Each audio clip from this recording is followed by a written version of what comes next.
Hello, everyone, and welcome back to the Pop Shock Podcast. Today, I am joined by Dan the Man. Happy St. Patrick's Day a week late. Yeah, who knows when this will be coming out. We've got Jerd Noise, our resident Irishman. What's the crack? And I say it every week, but now it's even more Irish. And making his possible Pop Shock debut, we've got Chrissy. Without my face. So. Don't you worry, son. My apologies. I will find a nice image to put in that box. I cannot wait. The world shed tears for you, Chrissy. The world shed tears. I'll be flattering. Hello. So, on this week's special episode of Pop Shock, we're going to be doing our normal news of the week. We're going to be talking about what we've been reading, watching, and doing in our For Your Consideration section. And the topic of this week's episode, since it's St. Patrick's Day, or it was last week, we're going to be talking about all good things Irish, or bad things Irish, depending on your opinion. But let's not talk about political affiliation. Anyway. No, we're going there. Oh, God. Wow. We went to we're going there very, very early in the episode. So what's your thoughts on the old wall, the old divide, the border? The old black and tan and the old... the UK issue, now that. Well, actually, no. I think anything, if we touch that at all, either of us get killed for multiple reasons. So, generally, thanks to England, we are the good guys. For the most part, because we were kicked around for 800 years, so... we never did anything wrong. The plucky underdogs. Yeah. Anyway, as you can see, I'm currently appropriating the Irish culture with this horrible hat that's going to be taken off in a second once we finish the intro. But yeah, so today is basically a St. Patrick's Day special. If you do enjoy this episode, please like, comment, subscribe, etc., etc. You know the drill. I think we're just going to jump right into it with the news of the week. And I'm going to go and throw it to Dan with our first big news item. So when they are going a bit mad with our state of play recently, they're like, oh, here's a state of play, oh, here's another one the following week, because the last one was kind of shite. It's like, right, okay. But this one was dedicated, this was like a kind of weird market deal, and this one's a wee bit kind of disingenuous in my opinion, because it was just, here, we are kind of some weird possible exclusivity, timed exclusivity deal with Avalanche for the new Hogwarts Legacy Harry Potter RPG game. So let's do a state of play showing it off. I watched it because I watched all the state of plays. I was pleasantly surprised with how this thing looks. I just to kind of catch you all up to date, I am not a Harry Potter fan at all. I hate those films. I don't hate them. I hate no interest. It's because Dan hates all things that used to bring joy to people in the world. It's magical. I hate J.K. Rowling and everything she stands for. That's fair. That's fair. There's not many people that have brush against that, really. Maybe some, but might be the podcast for you. I read a couple of books when I was young, but in terms of the movies, man, they're all just the same movie. Like, it's just... my mum and dad did, and my auntie and uncle hate me, and I live in a cupboard under the stairs. Oh, here's a big mad wizard thing happening, whether it's a big fat Robbie Coltrane or whether it's like a bus with a shrunken head. I'm like, right? And then it's like, right, they go to Hogwarts, a flying car and fight with a I'm in school where they spells and... If we ever do audio tracks, can we just get Dan to do all Harry Potter? And then... and then the baddie lives in the back of some teacher's head or some shit at the end. And then they have some Expelliarmus bollocks, and then it just ends, and then the next one's the exact same, like 4 times in a row. I watched the first 4, and I was like, "Is this just? They're just doing the same thing again, right?" Sound, I get up. It's a good ride if you're just garbage, mate. To like challenge you. You know, it's nice. We're going to clarify as well. These are films for children. Anyway, fuck you. Yeah, stupid fucking I seen years ago. I think there was like, it must have been for one of the last books. There was like in Galway in the west of Ireland where I used to live. There was like a line of kids all waiting for the book to come out, and I was out. And I was very drunk at the time, back in the days when I used to drink. And I kind of just seen a big queue, like, ah! And I was like, have fun! Because I was just in the moment, like, I don't think I was really going to say anything bad, like, but I maybe had that thing of like, oh, fuck Harry Potter. So I've seen all these kids. I'm your specky wizard. The fucking wizard bastard. But no, I just kind of seen all these kids being really excited for this thing. I was like, good one. enjoy. So, like, I like how I've you only moved seen it the in. first film and I enjoyed it. I thought it was quite magical, So as, the- as Chrissy was saying. The So they Harry made a Potter game. games. They've made a game. Well, I was gonna say I've heard Dan as well that it relies a lot more on kind of less on the pre-existing stuff, and it takes place several, maybe even So- hundreds of years before the events of Harry Oh, Potter. Yeah, right, so it's this- before it. Oh, really? Nice. This game takes place in the 1800s. So Yes. the only characters from Harry Potter are the ghosts because they're obviously like Aye, eternal. there. Aye. So like, the heedless ghost, no, that's in it. No, Heedless that's right. Horseman. But in terms of the actual game, it looks interesting to me because it's a step up for Avalanche, in my opinion. I mean, Avalanche are most known for the Just Cause Yeah. series. Phenomenal And- games. Going from that, and I think they made that Mad Max game that was pretty good a few years ago that was underrated. Oh, yeah. It's really good, isn't it? I enjoyed that Mad Max game. To yeah. go from games like that to this open world RPG, kind of really in depth progression systems and branches stories, and all the rest of it, it's kind of like it put me in mind of Guerrilla Games, how they went from Killzone to Horizon Zero Dawn. That same kind of jump up in scale and quality, I think, is what this is going to be for Avalanche. So that's interesting from just a kind of gaming development point of view. In terms of the game itself, the most exciting thing for me, you probably will all think I'm a sociopath, but if you didn't already, It's the ability to murder children with well, magic. yeah, kind of. No, So, I'm right. right. Matt's So, going out on a limb there for So comedic whenever- purposes. whenever a video game gives you the option to play as a hero or play as an absolute psychotic villain and murder everything, I always go with a psychotic villain who murders everything. Connects Mate, with him. The main reason being, right, because I've been slagged off and called psychotic a lot for saying things like that, right? But the main reason being, in your real life, that's when you have to be, normal and like not Follow the murder around on the rules. site and not be a mass shooter. But see in a video game, it's like, well, there's no consequences. GTA, I'll run over a stripper. I don't care. I'll do whatever I like. It's Good a video point, game. yeah. Who cares? Yes. So this can be essentially can be played as a Voldemort origin story. If you like, you can just be an absolute evil wee shite that murders everything, and that's what I'm going to do, and I'm looking forward to that. So. Well, Yeah. we're swiftly moving on from Dan's That's descent into madness. Dan's descent into madness. Have any of you guys watched any of the gameplay or anything for this? Yeah. I've Yeah. I've looked at it. It's quite. I It's have. like I'm surprised because it does kind of feel like Just Cause, like the way the graphics. I think. Fucking The Rico, characters are. Rico Rodriguez grappling through Hogwarts. Yeah, And like these some of the pictures, kind of actions, wingsuit, you know? exactly. There's definitely aspects of Just Cause there, but it looks. I mean, I've never really played any of the Harry Potter games that did come out with the films, They but were all were they bad? some- Were they really? I the- really enjoyed them Somewhere when I was Very young. the young. original PlayStation ones were really fun. I actually remember playing them when I was really, really young. Yeah, me too. But the ones that properly tied in with the movies, so like the ones that I think came out for the 7th and 8th one, that had Kinect capabilities, were really fucking horrible. Yeah. Doesn't sound nice at all. Yeah, Were they not the great. same as the Lord of the Rings games? Or maybe EA, was it? Yeah, it was. It was yes. EA Games that Yeah. made Published both. by Yeah, EA, yeah, the But license.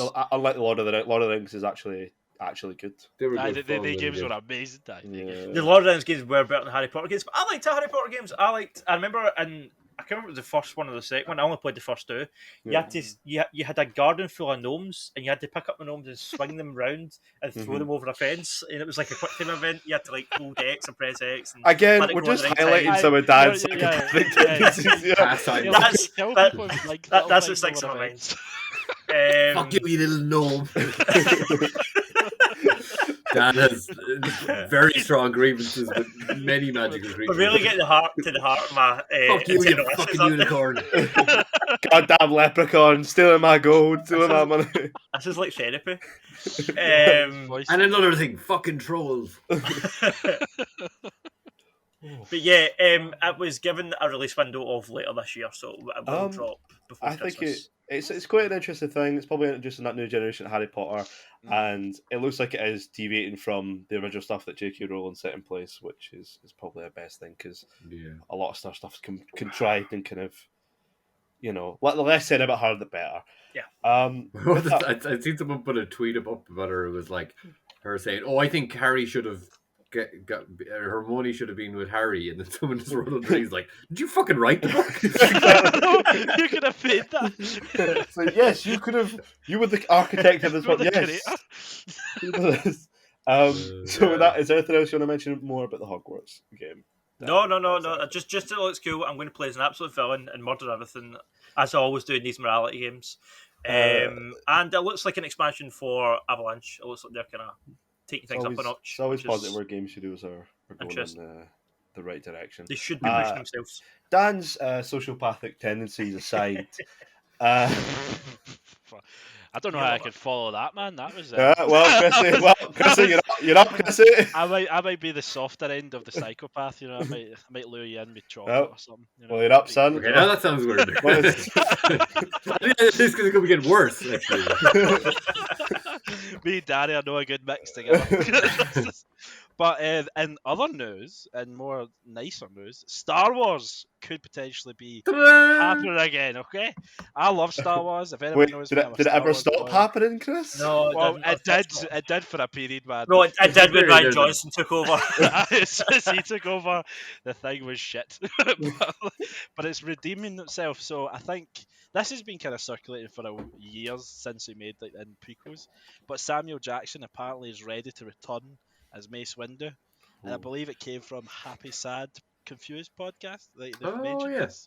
So I am totally on board with this. I think even some of the lore in the comics on them actually pushed it and showed it how he actually survived. Yeah. It didn't just fall. It's now legends, but they have done it. Yeah, so it's interesting. Even there was a good wee film, a fan made film that I would definitely recommend you watch. They're from Star Wars Theory. Yeah, I've seen that. Yeah, I think it's a Vader story, but he gets brung into it. Mace Windu gets brung into it a lot more. Yeah, and I think he even uses like Samuel Jackson's likeness. It's not just a random actor portraying him. So I'm totally psyched for this. If this is a thing, see if they do it like an Obi-Wan Kenobi. Like Obi-Wan Kenobi's like the pinnacle at the moment. But if they do that with him, oh my god. I don't know how. I don't know if I want them to interact with like the main cast that Vader stuff. The greater Star Wars universe. Yeah. I think I want to see his depressed, one-hand man in the universe. see where they go. Did he get de-handed? Yeah. He got his hand chopped. Like every character in a Star Wars movie. Hand chopped off and flung out a window. Not a thing. Yeah. So. Yeah. One Any of the thoughts? one of the great kind of many crimes of the prequels was the underuse of Samuel Jackson. Mace out the window. Yes, fuck. Mace that cunt out the window. And you fucking Jedi. Pick a fucking window, you're leaving, Mace. What an absolute... That's a very aggressive fucking episode. Is Irish, shut up. Calm down. That's what happens. We get bitter. But yeah, I mean, I'm all for redeeming Sam Jackson in this universe and actually giving him some decent material to work with, rather than council meetings and being all docile and unemotional. And yeah, let's see angry Sam Jackson Mace Windu. No, he's a bit. I'm calling him Mace Windu now, right? Like, it's your fault, Mace Windu. Is he not pushing like 80? Like, how the fuck? Yeah. He's in his 70s, but if they really want to go for any of that Jedi stuff now, it's going to be CGI, and they kind of they youngified him in Miss Marvel. So if Ian McDiarmid Palpatine can be jumping about a room at 80, then so can Sam Jackson. Like, exactly. Yeah, Dooku.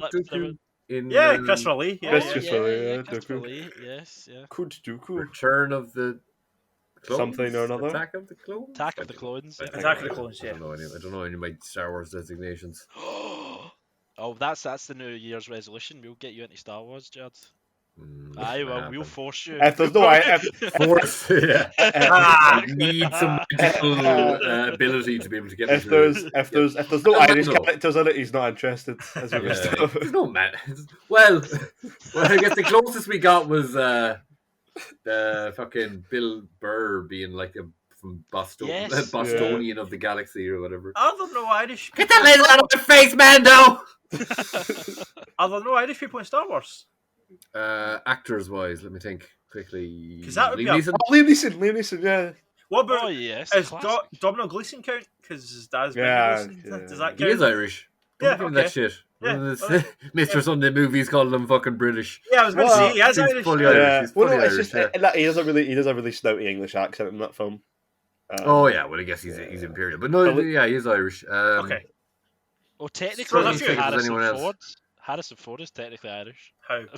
I What? don't know. What sort of weird loophole are you about to That's think? just, that's just not true. I was going to say he's a Yeah. carpenter, but I was like, I don't think all carpenters are Irish. Yeah. No. Have you heard of a man called Jesus Joseph Christ? from the Bible? I don't know. That's, And that famous Irishman, Jesus Jesus Christ. Christ, yeah. yeah. Some people would like to think that. Yeah, no, I can't think of any other Irish people. But probably is some of the I older think cast. redeeming that character would be great, and I think with obviously the Kenobi series that's coming out with Scotland's own Ewan McGregor is going to be very interesting, and probably open up the wider Star Wars universe to ideas such as a Mace Windu. Mace Windu. Open the window to window. Based out the Well, there window. we go. That's it. Following from that, I put it in our chat earlier, but from that same podcast, which I actually started listening to today, what's his name? Noah Horowitz? Had Sappy podcast. Had Sappy confused. He interviewed Sam Jackson, but I didn't get to that part of the interview. I just seen a post about it. But there's 20 minutes of Sebastian Stan. It seems really good. The guy he's got good interviews. It's the third time he's Sam Jackson on. But Sam Jackson said that he's read DC comics all his life and has never really read any Marvel, apart from the time, because how he figured out he was. So the Ultimate Universe that they drew him to look like him.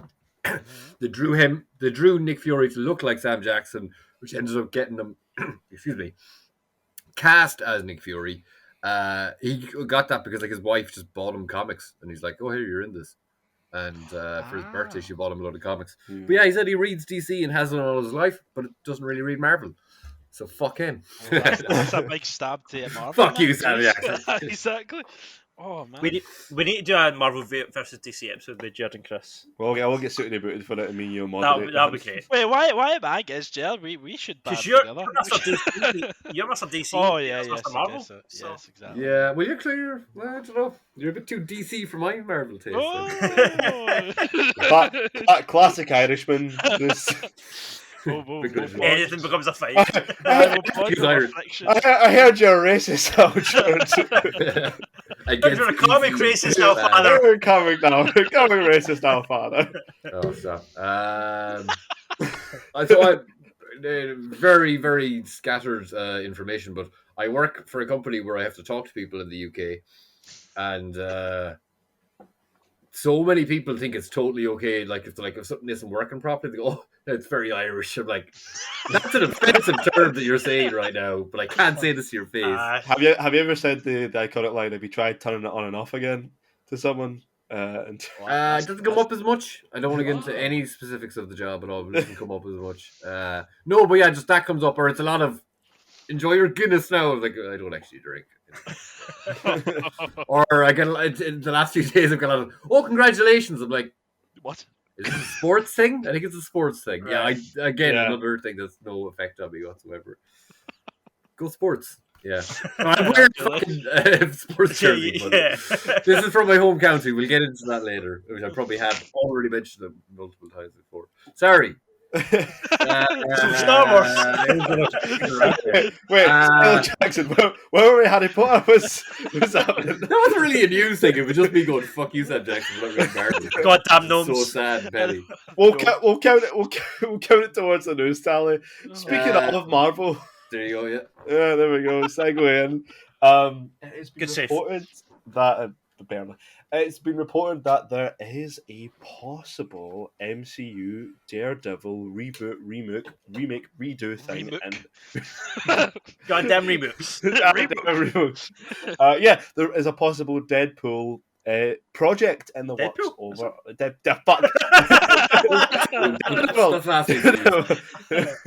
Deadpool is also happening, but that we covered that last week with Shane. Yeah. There's a Daredevil project in the works over at Marvel. As we know now as well, all of the Marvel Netflix shows have been put onto Disney Yep. Plus. So that is your Jessica Jones, your Daredevils, your Luke Cages, and your Iron Fists. Yeah. That's the perfect reaction. And the Yeah. Defenders saga. Yeah, Oh, which God. is The not- Defenders not- first. That I was started rewatching. I picked up Daredevil I again. need to. from, I need to defend my eyes after watching that. That was. Some dragon bones under Dragon. Manhattan, obviously. Yeah, it could have been so much better. But yeah, as we've now seen as well. Spoiler alert: if you've not seen No Way Home or Hawkeye, Vincent D'Onofrio and Charlie Cox are officially in the MCU as Daredevil and Kingpin. Kingpin. I can't. Kingpin? Who's Kingpin? Kim Jong Un. New character? They didn't want to muddy it up. Like he's kind of similar to Kingpin, but he's called Kingpin. Vincent D'Onofrio as Wilson Fisk.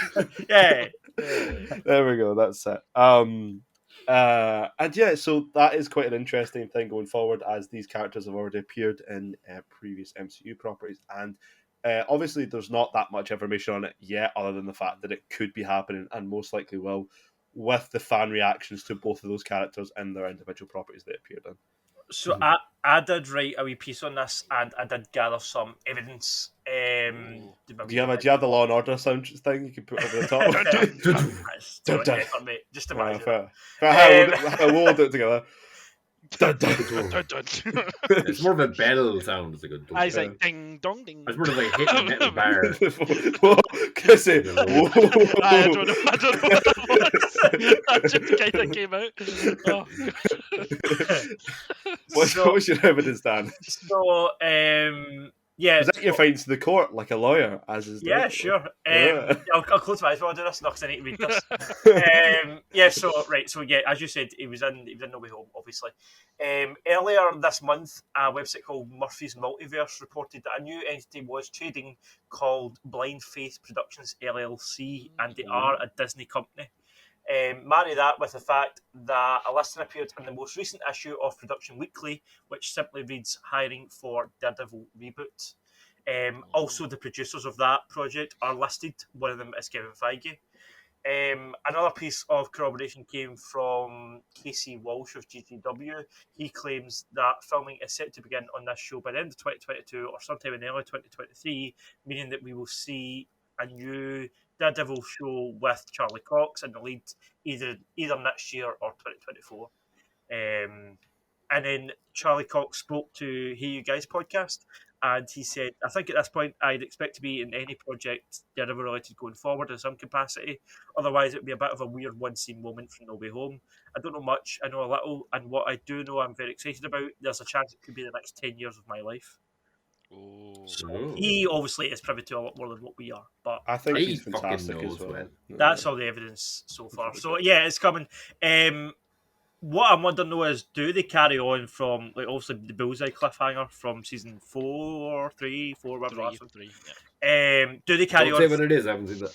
Do they carry on for that point, or do they just, fresh start Charlie Cox Daredevil?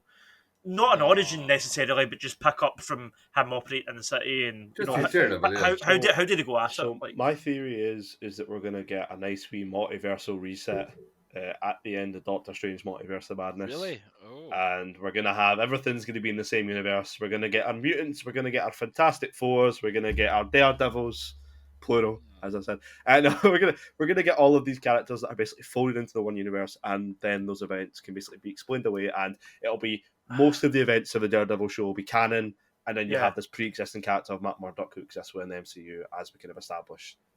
Do you know something, Matt? I don't hate that, because because I don't have a life, apparently. I've been thinking a lot about how they're going to deal with the multiverse going forward. Like, how do you, once you open it, where do you go for there? So the idea of them streamlining everything into one universe, you could bring in Deadpool. You do a Secret Wars. They could redo what were the shitty Eternals thing? Not the Eternals, the Inhumans. Oh, Inhumans. They could redo the Inhumans. They could bring Ryan Reynolds in. They could start Charlie Cox. You could probably bring back Agents of S.H.I.E.L.D. back at the canon in some capacity. Yeah, because I like that show regardless how people feel about it. I think there's some really good standout characters on that show that I want to see maybe some of those in come the back. MCU. Yeah. But I generally think it will literally be like a Secret War situation where we will get either at the end of Doctor Strange Multiverse of Madness. I don't know if this will happen immediately, mind you. This probably won't happen in the film. You'll probably get a thing where it's like, oh, all of the other multiverses fucked, and then there's 2 Earths.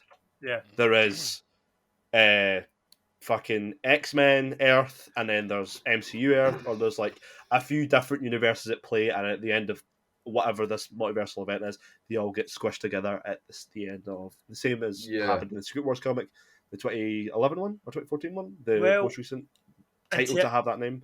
In terms of Secret Wars, they have been talking about, rumoured that for a while. I heard that was going to be the next Avengers movie with Secret Wars, and then I also heard something about a possible show.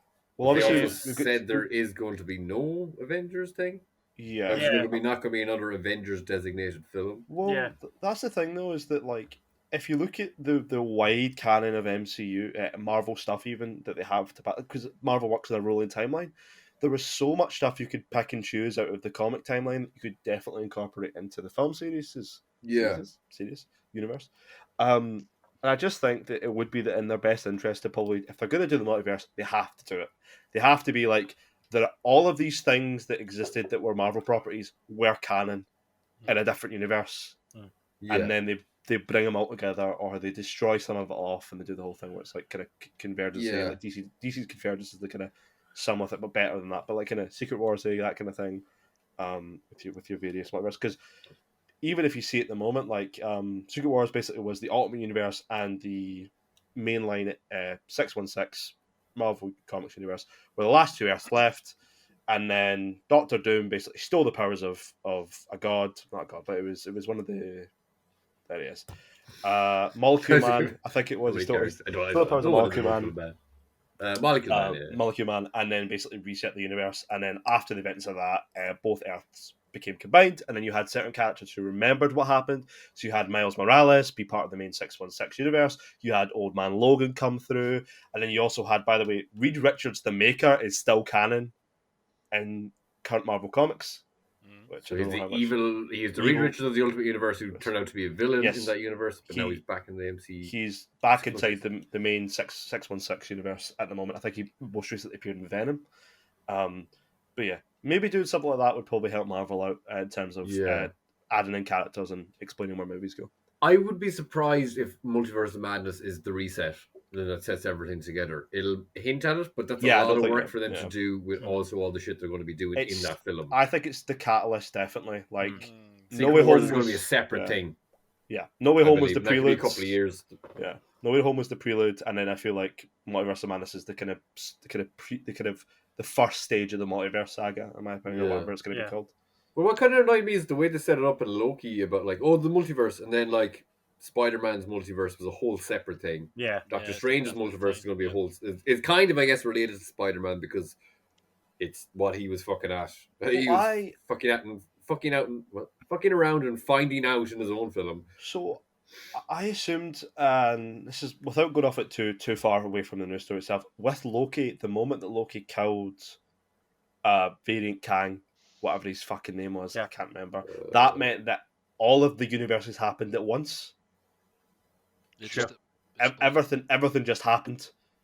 Sure. So it wasn't as if like, everything started from this point. No, everything just happened, and that's what the branches meant. That every event that ever happened was going to happen, did happen, and then that's up how you end up getting the version of the multiverse that appears in No Way Home. In my opinion, is the way you would have to explain that. But does that not negate what happens in No Way Home to bring all those multiversal characters in? Because does that not negate the spell? Would the spell not have worked if Sif, Lady Loki, whatever, didn't kill that Kang variant? So that's what I'm thinking. Is I think that happened outside of time. So technically, it simultaneously it never happened and did happen because comics books. Schrodinger's very very thin line. Yeah, there's a very thin line. We're dealing with comic books here, but yeah, I definitely agree. There is stuff that can be ironed out, and most likely we'll probably get about that. And also, will Ant-Man 3 not have a bit of this going on? Because Kang in that was supposed to be Kang. It's also called Quantum Mania as well, which is definitely going to have some sort of relation to. And should have Bill Murray in it. He's kind of Irish, so that can take back to. That's a long shot. He's more Irish than Harrison Ford. So see the Daredevil series, are they just are they cherry picking Charlie Cox's Daredevil series and negating like the Luke Cages and stuff like that? Or are they going to I heard a wee rumor that I can't remember the actor that played Foggy, but he may or may not be coming back. But Yeah. he was getting talked about in some Mighty context. Anyway. Ducks. The issue is as well is that you've got characters who are currently in the MCU as different characters who appeared in those shows, such as Mahershala Ali as Cottonmouth, Yes. who is now Blade. And like when Blade might meet up with Daredevil. Luke Cage. That's not a big issue, I don't think. Also, we've already had I like the guy characters. who's I like the guy who's Luke Cage. I think he's fantastic, and I think they shouldn't lose that part. Same as Jessica Jones as well. I think Jessica Jones is brilliant as well. I just don't want Iron Fist. Yeah. Can we just have all of them apart? If they from gave him him a bit more training, like give him time and like really worked on his Shang-Chi is what Iron Fist should have been. Yeah. Yeah, 100%. well, that's kind of like that was already in the comics where like you've all these kind of white Western people doing kung fu, like that's. But like I like the Massimo idea is with like the Massimo idea. Cool. I've Next Avengers, the Massimo idea.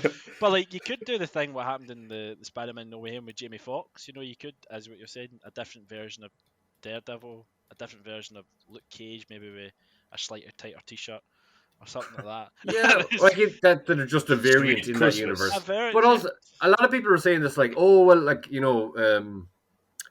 going on about scenes. Like, even I was watching scenes there from Daredevil where there's, I think it's two Russian brothers who like they're in a prison and they pull some guy's rib cage bone out to use it as a weapon.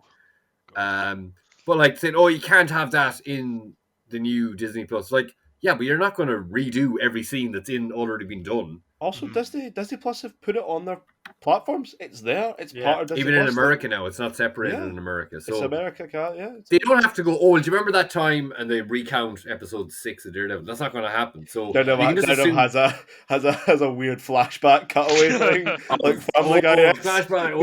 Oh, that's just like episode fucking 5. But like Vince D'Onofrio said, like, which kind of annoyed me. It was like, and I guess they have to put these characters back in through which is always a Kingpin problem. He's like, oh, he's the same character, but he's just stronger. I'm like, oh, he shouldn't be. But like, it's kind of like someone was saying. Someone was saying I watched a lot of YouTube people who've already talked about this. So I can pick apart what they said, but the idea that if you see Daredevil or Spider-Man in a Daredevil comic, he's not the exact same Spider-Man that's in. Just they can have those different tones. That's what I was going to say, Jerd, as well. Like, it brings up a good point as well, as obviously there's a different version of Kingpin. We still haven't confirmed if these two versions that we've seen are the ones that appear in the Netflix show. They could easily just be variants who look like the ones we've already seen and have completely different past and backstories. A lot of people are just assuming because they hired the same actors. Same situation with what's happening with Patrick Stewart, maybe appearing as Professor X. We don't know if that's the Professor X from the Fox films. I'd say that's clear that he isn't the Professor X from the Fox films. Yeah, he's just a Professor X who just happens to look like the other because as we established. I said there's more of a chance of Daredevil and Wilson Fisk having the same ideas because wasn't Fisk in prison at the end of season 3 and he came back and he had to rebuild his empire. I thought that was mentioned at some point that he had to rebuild his empire in Daredevil. That's why he's in a weird fucking, I don't know. He's in he's down on his luck. He's building his way back up from Hawkeye, or when he's in Hawkeye. What I really want to know is Punisher. What's going on with Punisher? Oh man! Yes. I want to know what's happening with John Berthel actually got asked, I think, in the podcast or something, and he gave a very Harrison Ford like answer, but it was like, I don't know and I don't care, which I love. I love when actors do that. It's just like all these fans on podcast and YouTube are obsessing over it, and he's like, I don't give a shit. Maybe it's money in it. Maybe what we're doing right now. I love that Harrison Ford interview where he's like, I don't care. I don't care. Are you a Force Ghost today? I don't know what the fuck that is. Did Han shoot first? I don't care. We know. But yeah, I'd like to see Punisher again. Yeah. That version was cool. So. Well, speaking of things that are still within the MCU, we kind of got our first, I guess, proper trailer for Miss Marvel. Like we got first trailer, as opposed to like a production thing. We got kind of our first kind of glimpses of what the story is going to be like for the MCU's version of Kamala Khan, and I have some. This could be me doing the thing. Obviously it's great that her powers are now within line within the Captain Marvel stuff. It makes sense with the MCU. However, I always thought a big part of her character was the kind of the polymorph powers that she could have had with the kind of Plastic Man-esque powers that she had. Yeah. I don't think it take away from the character at all. I think it's going to be a great show regardless. I have a good feeling about it. I think it has some great young kind of talent and stuff like that. However, I kind of do think that I really like her power set in the comics because I kind of think it has that kind of ridiculousness to it. But I'm going to Yeah. be devil's advocate and say I think it's a much better decision. I think in terms of stuff that doesn't play well on screen, big rubber hands are just really, Yeah, it's a really bit Yeah. different. Well, Um, I think a lot of people think it's like it's just a differentiator from Mr. Fantastic because we were talking about this in the chat during the week, and like, I'm not fully sure. She can get mass from other places and use it to make herself bigger, make her hands bigger. But Mr. Fantastic can manipulate his mass, so she can basically her abilities are like it's polymorph. She can basically rearrange her molecules. I think. but she gets it from previous or future versions of herself. Or I think so because she could change the way she looks. She could do like Plastic Man thing, where she could change what she looks. do you remember they done that in Final For a Four bit, stick with Reed Richards with that Yeah. terrible CGI yeah, when he it was was driving the awful, car? right. Yeah, horrible. Well, that's what like she can change her ability. She can grow large. She can grow small. I believe it's she basically can control her mass and kind of manipulate. I believe that's called shrink. Shrinking and large. Shrinkage. It does. I'm growing so small. It calls back so heavily to Green Lantern, though. Like, see the whole energy force field around the big, like, because that's the thing. The trailer, she does have big hands at certain points. Yeah. But they're big energy. You see the big fist, but it's very Green Lantern. It's got that purple filter over it. Yeah. They're kind of sticking it to DC, getting a film version of that power out. Yeah. I'm currently scrolling the Marvel wiki to see what her powers and abilities are. But yeah, I feel like it's a character that it's like, well, it's Miss Marvel. Like, see if you change Miss Marvel's powers.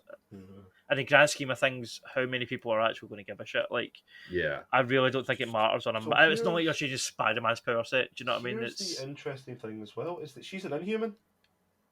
Yeah. Oh. Well, they can change that. Yeah. Well, obviously they are probably going to change it, but it's interesting to see how they are going to work around that because I mean they technically do have the Inhumans license now because they won Fox and stuff. Didn't they? Well, the Inhuman show was theirs anyway. Yeah. Was it? Yeah. Oh, well, there you go. They can even incorporate that. I think that's the whole point. She was made an Inhuman because, which I guess maybe she could have been a mutant, but that was during the time that Marvel or Disney didn't have the Fox rights, and they were making a big push for Inhumans and kind of trying to sideline the X-Men. So they made. They were making the character anyway. She could have been an Inhuman, regardless, but that was apparently a part of the reason for that. Yeah. So I mean, So basically, But the whole thing, the Energy Bomb storyline in the comics is quite interesting, which is all the stuff that happens with the X-Men, and that was a big part of them. Jerd, you probably know a lot more about that. I don't know. That's kind of in my blank period of Marvel knowledge. Because that was a big thing of like X-Men versus Inhumans and stuff, and maybe Kamala Khan's going to be the first proper Inhuman within the MCU. That's going to be officially confirmed. It's going to be good. Maybe they make her a mutant. Oh no, it's just. But from the trailer, she has like gauntlets that give her the power, I know, isn't it? Anyone could be Miss Marvel. Anybody. Yeah. You have the real Miss Marvel was inside you all along. Or inside these gauntlets all along. It was inside the gauntlets. So it's the trap spirit of Clone of Carl Danvers. Yeah, so maybe they're not even making her Inhuman. They're just going to more tie her to Miss Marvel. Just that general space stuff, cosmic cinema. You got space powers. Space powers. Although I do think it's a wise move making the sequel to Captain Marvel somewhat of a team-up movie. I think bringing in like Monica Rambeau and Proton, Kamala Khan, and all these other similar power set type characters, I think is a good move. Because to up the ante for that first film what do you do? You know, a Miss Marvel 2 starring just Brie Larson fighting aliens See, again. I'm not a you've seen it. massive fan of Captain Marvel. I think it's one of the weaker outings of the MCU. In my opinion, just because I just feel like it doesn't have the same plot. Kind of, it's the same feeling I have with just Eternals. because you hate women. That's Yeah, fine. it's true. I absolutely despise. Oh, you fucking women! As you know, as an Italian, I need to get my vest on and beat people out. It's just, I just. All coming out to this. No, hates kids. He's giving kids chocolates. Hates women. I don't care for the woman. I wonder what we're going to I'll find take out about you in the Irish section, Jerd. Oh god, yeah. No, I just think it I was was one of the English. it was one of the weakest sections, one of the weakest films in my opinion, just because I feel like it had some really good characters. Just overall, it's the same feeling I had with Eternals, where the plot doesn't feel like it has any stakes. It was the timing of it. Yeah. I think. See if it had come out before Infinity War, where I think that's all we cared about at the time, then it would have been received better. A lot of those solo films were on that, like the last. Same thing with the second Ant-Man as well. Was about like I like the second Ant-Man. Me too. But again, it has issues of it not being super prevalent because oh my god, half of the Avengers are snapped to the wrist. Let's have this film about Ant-Man, which obviously at the end of it we get a little bit of inclusion. But is that nearly all of Phase 4 that's just a bit meh? Other than Infinity War and Endgame and No Home. The solo films. And I nearly can't. I don't see the Spider-Man films being the same. Even though Far From Home, it's a pretty fucking weak moment. Yeah, Far From Home. That bus scene kills me every time. Yeah. Okay. But regardless of that, it's most likely going to be decent for Disney Plus, and hopefully it doesn't suffer the fate of some other shows where it has a bit of a weak payoff at the end. I think they're kind of just most of them so far be like pretty enjoyable. Yeah, it might end a bit crap, but I mean, the only one that's actually kind of, in my opinion, stuck to its thing all the way through was probably Hawkeye, because Hawkeye kind of gave what it didn't really promise anything, and kind of gave this kind of decent story that was actually quite fun. I thought I got a bit too spread out by the end of it, and then I get that. You know, Kingpin comes into it, but he's not really. Then he just fights. True, there are certain aspects of it. Hawkeye, Lady Hawkeye. And then, I think you got to spread. To me, Loki's probably the one that stuck the landing the best. Loki definitely the most solid, I think. I really liked it. I didn't. Dad, I was fine. I was fine. Oh, surprise! It was a 6. Was it because of WandaVision? WandaVision. I disagree, but because I just think the CGI battles take away from the ending of WandaVision. I love Vision got a good ending. But no, the Vision, the ship of Theseus moment, fantastic. The big CG fight, most of it not great, some of it really good. It's just a mixed bag in my opinion. And it wasn't Agatha long. It wasn't. Despite how good that song was. But WandaVision was such a pleasant surprise. That's what I liked about it. Like a pleasant surprise. See if you told me before any of these shows launched that Captain America and Falcon or Winter Soldier would be your least favourite and WandaVision would be your favourite, I'd have been get out of here. I like that quite much. I like that. I thought it was pretty good. Yeah. I think all of them just had like pretty weak moments. Apart from Loki, but I don't think maybe didn't have as strong moments as some of the others. I liked Hawkeye. I think I agree with that. I think Hawkeye for me has consistently like kind of interesting good stuff. And let's hope that Kamala Khan's Miss Marvel can stick the landing. Deliver, I'm sure. It will do. With that being said, I think that's all of the major news pieces, unless there's anything else anyone wants to add on at the end here. Did Jerd have a few? Did Jerd have anything? Not really. Well, as we were saying before, it's a bit old, but there was the Boys Season 3 trailer. I know it's last week's news, but that's good. Bringing in some stuff from the comics.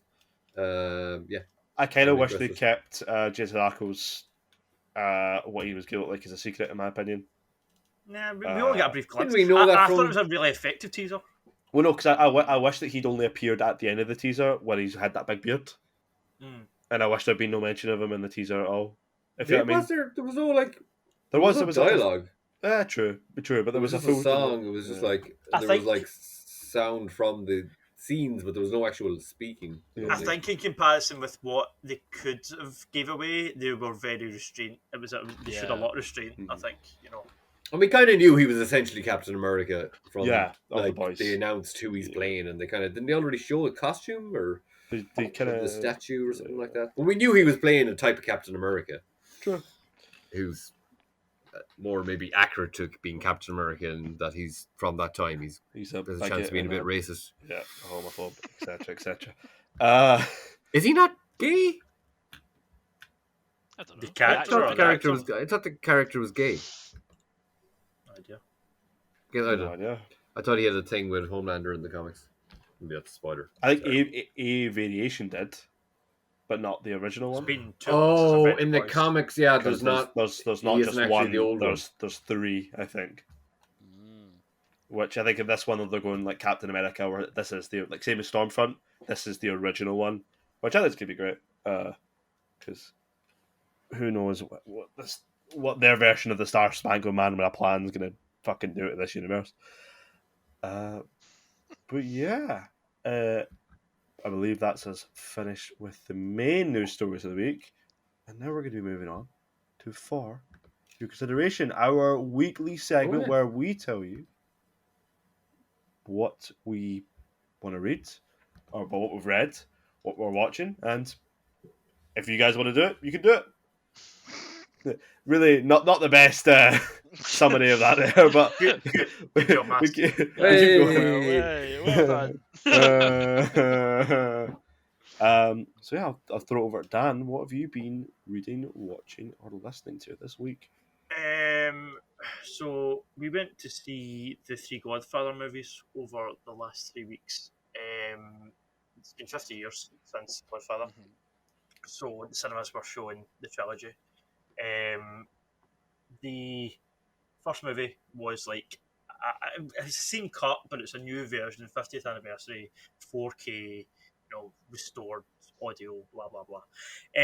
So yeah, that was 2 weeks ago, and then last week it was Godfather Part 2, and then just that previous week there it was Godfather Part 3. However, Part 3 was the new cut from Francis Ford Coppola, the Coda, the death of Michael Corleone, and it was a better time than Godfather Part 3 overall. I will say that. It flows a lot better. It feels. See, right, I'm going to be honest, I never hated Godfather 3 the way that a lot of people did. It is. Godfather 3 just was unfortunate that it followed the other two. It's like, to me, it's like The Dark Knight Rises. It's not a terrible film, it just followed the other two. I had to live up to that, and it didn't. The other main issue, though, that I have with it, other than the fact that Tom Hagen's not in it, Robert Duvall failed to sign a contract that he was happy with, so they replaced him. And other than the fact that Winona Ryder dropped out at the last minute and was replaced by Francis Ford Coppola's daughter, Sophia, who had never taken an acting lesson in her life, and it's very, very obvious when you watch that film.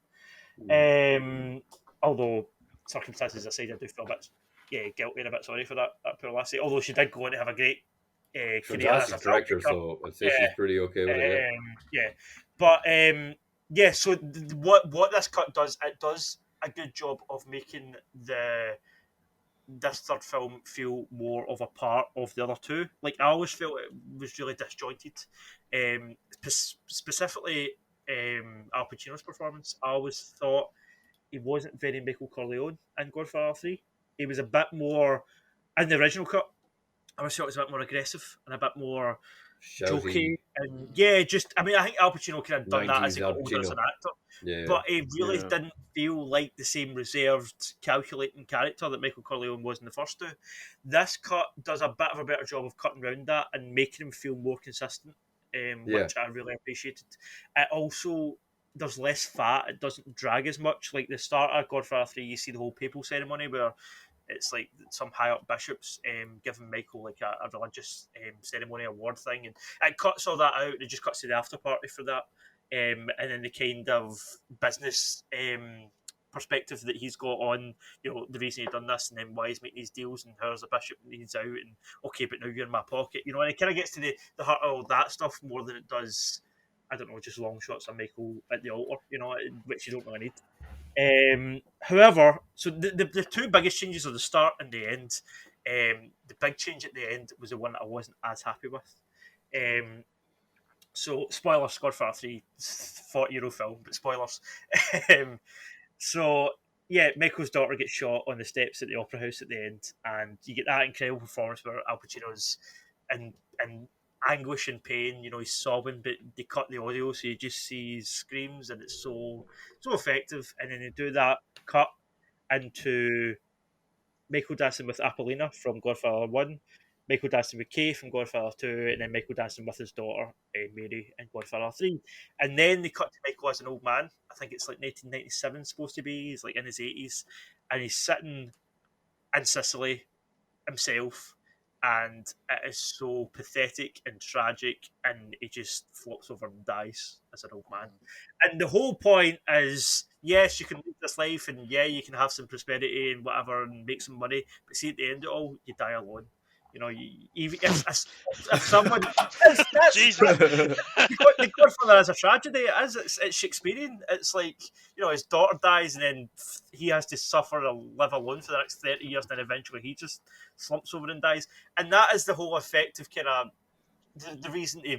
I guess it's an incentive not to get involved with these people. That's how I always took it anyway.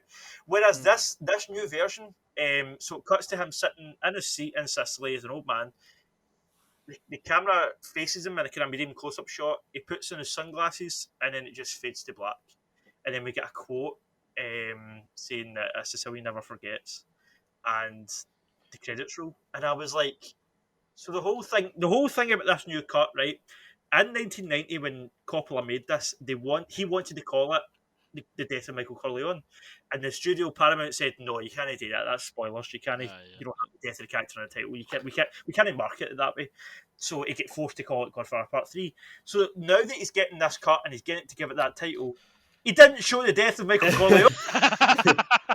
What? Why did you change it then? Like, no, that done my nothing. So yeah, it's a better cut overall. Sorry, these things, but it's a better cut overall. It flows better. It is. It's still the worst out of the three, but it brings up to a higher standard. Although, yeah, that ended pissed me off. I did leave the theatre a wee bit annoyed. I was like, oh, why did they do that? The not so death of Michael Corleone. Yeah, right. The metaphorical death of Michael Corleone. You get it because it's his heart that dies because his daughter dies. It's a whole metaphor. Yeah. And then I was on a wee bit of Pacino kick. I came home and watched Donnie Brasco after that, which is still a solid film. Young Johnny Depp, and young Tim Blake Nelson and Paul Giamatti as the FBI agents. Yeah, one of my favorite Pacino films is Sicario as well, which is really fucking good. Sicario, Serpico. Sicario is someone else. I'm pulling the letters. Serpico. Fucking Serpico.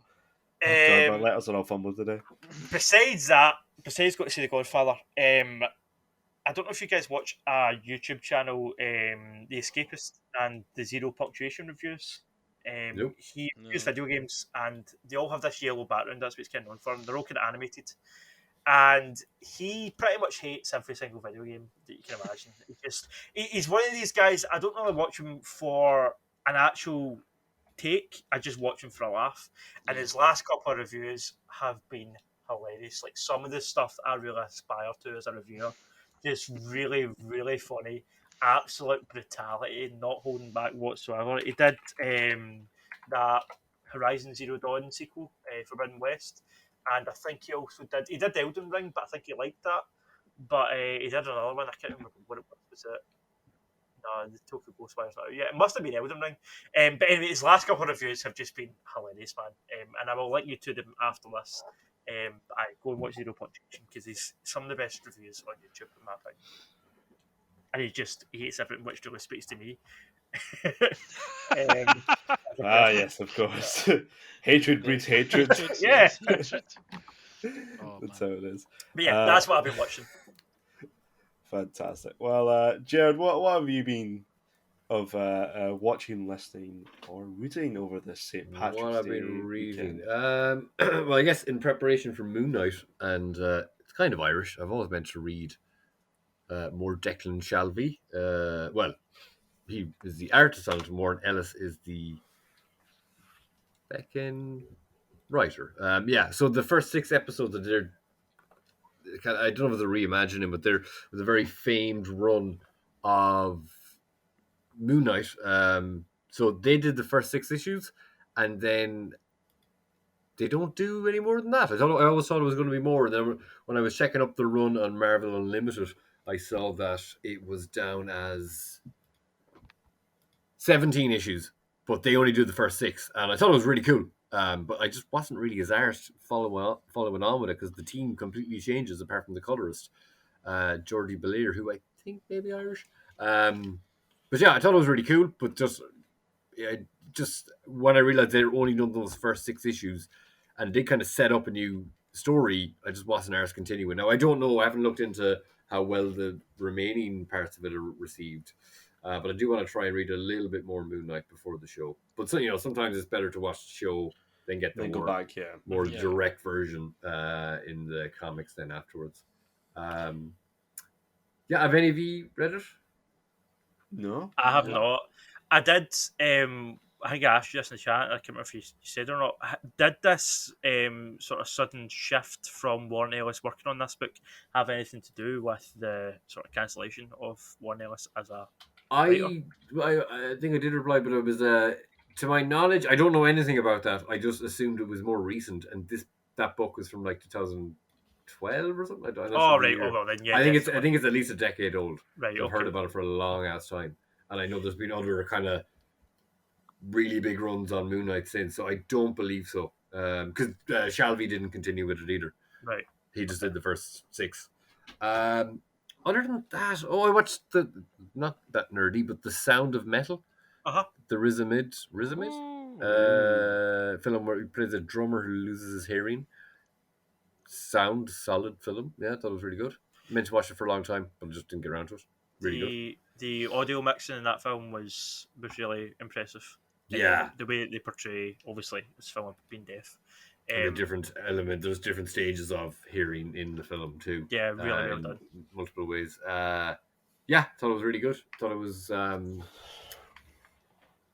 It's not really so much. It's kind of one of those films that I guess it's based on a true story too. But it was supposed to be a docu-series or a documentary film, and they just didn't finish it based on a Right. real musician. Right. But it's one of those kind of like, the type of film where it's kind of Oscar worthy. It doesn't go too far one way or the other. It doesn't even have that much of a story to it. It's just, it's pretty straightforward. There's not really much to it. It's very lifelike. Do you want to know my least favourite thing about that film? What? Oh, The actual music itself was shite. See the band that he was in? Brilliant Jesus fucking music. Christ. I didn't pay any heed to that. It was one of those films where I was kind of on my phone for most of it. I was like, I'm not really missing an awful lot. didn't I'm really getting like the it. gist of the story. No, I really enjoyed it. I thought it was a very solid film, but like I didn't think there was that much in it to. You could nearly watch the film without sound. Like there was only so much actual story there or plot or changes. Like you literally, I think you could listen to the film without subtitles and be like, you kind of get the gist of what's happening. But not that. I don't mean that in a bad way. Which it may sound like I'm being disparaging towards it. I thought it was really good. Just. It was fairly straightforward. Other than that, no, nothing new. I've been getting more figures, so this is kind of. I'll just show off this one for now. I'll bring in the other 2 later, but I have kind of showed them earlier. But this Doctor Doom Marvel Legends is just fucking sweet. He's like he's rockets on his back. He's a cape over there somewhere. He has one of those German handguns. Yeah, the Luger. Luger. The Luger. Luger. I bought a lot of Marvel figures now, as you can see. There's some of them over there. I'm nearly at 20. But yeah, this guy's we the need to just most have a thing detailed. where we get you to showcase the new figure you brought Yes. off, add a new section My on. weekly section. There's toys. I mean, I do love yeah. the Juggernaut on the top of your wardrobe. I He's think got his that fists up now. fantastic placement. Yeah. I had some fun the last day. I just put so I got my 90s Jim Lee styled Wolverine and 90s Jim Lee Gambit, and I was just like pose them up to like fight Doom, and I put them on my Instagram story, put little like health bars and stuff on them, and the Mortal Kombat music. Yeah, I don't know. It's cost me a lot of money. But again, as I've said before, I don't drink, so it's not a bad way. Well, it is a bad way. I spent a lot of money in the last while, but yeah, that's kind of what I've been doing the last week. Well, That was beautiful. it was. I was just telling Mass in the chat privately how handsome he is. That's all. Yes, of course. Yes. I noticed that earlier. His jaw was like. Yeah, so it's gonna be set for most episodes like this. No neck. Oh God. Well, thank you, Jerd, for showing off your not Doom figure at the show and tell today. It was phenomenal. No, Chrissy, what have you been reading / watching / Oh, listening this goes back. This is going to probably hurt all of yous in all different ways, especially Danny, I think. I'm excited. No, like so, I went to see the Batman when it first came out in the Oh, fifth, yes. right? And I've kind of fell down the track of what Dan was talking about when he started watching like Al Pacino's movies after The Godfather. So I was like, right, let's give a wee go. Let's give Patterson a wee. Let's go through his film library. So Oh, I started with Twilight, as you could. really? As you You just should. be As you should. gas yourself before you even get through that series, and then No, you just no, wouldn't be able to watch listen, any of his good I've films. only seen the first one, but that baseball scene is a Aye. masterpiece of editing. See, just the edit in that scene, it's insane. It's one of the craziest cuts I've ever seen, and the sound mix, and it's all over the place. Sorry, continue. I see the bit when he's running up the hill, we're on his back, and it's like Aye. Roadrunner. Amazing. No, but like that was just the tip of the iceberg. Then I was watching Harry Potter and the Goblet of Fire with my niece later during the week, and I this might trigger you, Dan. And I was like, oh, there you go. That's the Spoilers, last he one I've dies. seen. Last one Hedrick I've seen. Diggory, or whatever the hell his name is. Hedrick Diggory. Hedrick Diggory. Cedric Diggory. I think his name. Cedric. Hedwig Dudley. Whatever the hell his name is. He sadly passes at the end of it, but it's a good wee moment to move on to the actual Lighthouse, which I have not actually seen previous to that, and that was a masterpiece, man. Did you like it, Chris? I really liked it. It was. I mean, it's kind of weird and freaky, so I'm like, yes, I'm in it for the ride. I wanted to like You that. did like his lobster, did you? Were you fond of it? Well, I blocked that out. Were you fond of his lobster? I wanted to like that movie so much. It's got two and I was actors trying. That's I know, I love the two of them, and I was trying so hard. I'll be and honest. Courtney kept going, "This is shite," and I'm like, "No, it's fine. We'll keep watching it." And then Willem Dafoe was a mermaid, and I was like, "Oh Jesus!" Spoilers! I've not seen it yet. Oh, that's no. I don't think that. There's a lot. That's the tip of the iceberg. Like, I watched the film and I didn't think he was the mermaid, so yeah, I think you'd get away with watching it. That's not really counted as a spoiler. Is that where you ended your journey, or did you keep going after that? No, I stuck with it. I was very close to switching off, but I stuck with it, and it wasn't worth it. It just wasn't worth it. I mean, it's a 90-minute film, is it? No, is it? I thought it was relatively quite It short. felt longer. I don't know. It was an hour and It has that vibe though. It's one of those films where you're like, "Oh Jesus, this is fucking brutal to watch." But I liked it a lot, but it's very intense, and they're getting across the fact that these two guys are just in this place for a long time. And it's all a metaphor for the Greek gods or some shit at the end. All right, okay. Cool. I love the beard on William Dafoe. I thought that was just magnificent. If I could ever grow one like that, I'm happy. Have you watched Good Time with Robert Pattinson? No, but that was in the. He's like kind of he dyes his hair. He's like a kind of drug dealer or something. That is he not? Yeah. It's a Safdie brothers film. Uncle James. The way I Uncle feel. Jam. I'm going to say the way I feel about Good Time. It's fine. It's to me, it's a kind of prototype for Uncut James. Uncut James. Uncut Jam. I don't know what we're talking about. That is a much tighter film than Good Time. And a way more intense film. Like Good Time, the whole thing is it's maybe like flying your seat or pants, intense. C compared to Good Time, C compared to Uncut Gems, Good Time is a walk in the park. And it just I don't know. Good Time, it's so like I know it's supposed to feel kind of rambly and like it doesn't really have a structure, but it's so rambly and unstructured that it's kind of like once you watch it once, I don't know how much you could go back. I don't know. It's not a pleasant watch. No, is it not? But neither is Uncut Jams, because that's just like. But I've watched that again because Uncut I don't know because of the pacing, because of the writing. writing. It's just very intense. It's nearly too intense. But I think that's both of them, really. To be honest with you. Yeah. I wouldn't consider either of them a pleasant watch, but I thought they were both good. Well, I guess maybe Good Time is a little bit sadder You know, because Yeah. like anything, I guess when you have someone, you know, a kind of maybe a mentally challenged character where you can't just help but like it breaks your heart to see the kind of life that they lead, and in that situation particularly, like considering who his brother is in it, like it makes the harder stuff harder to watch. But like I guess it's kind of, we won't go to the end of it, but it does have some upbeat moments in it too in regards to that. But it's just that kind of like, oh, the poor guy, like, and like, you know, it's not to say that, well, obviously Patterson's character is not the most respectable, but like he's trying. Nah, he's a bad guy. Yeah. That was my whole thing. So the whole thing, I was like, you're a bad guy. Like, nah, I just couldn't get on board with him at all. I guess, yeah. Then was the other one where he's in a limousine. Did you see that, Chris? No, what was that one? I'm Life? going to do it. The whole movie's in. I think you went for a very weird path. You watched Yeah. two early films that have nothing to do with the rest of his career, and then you watched The Lighthouse, which is his career on acid, which technically leads back into good life. That's a hell of a leap. Yeah, so he's had a lot of films in the last like 5 or 6 years. I did watch The Devil and All the Time. Okay. With Tom Holland, and I thought that was Tom Holland. brilliant. I thought He that was a great in that. Yeah, With the pastor, I was like, oh, he's he was brilliant. Yeah, fucking hell. horrifying. He's see in all of those films. I'm like Lighthouse, Batman and Green Goblin, Devil all the Time, Spider-Man and Batman. Yeah. I did have every film. It's I think the best is probably And the Winter Soldier is Sebastian Stan all the I time. think Yeah. he's a sheriff. I think He's the cop. Oh. Yeah. Okay.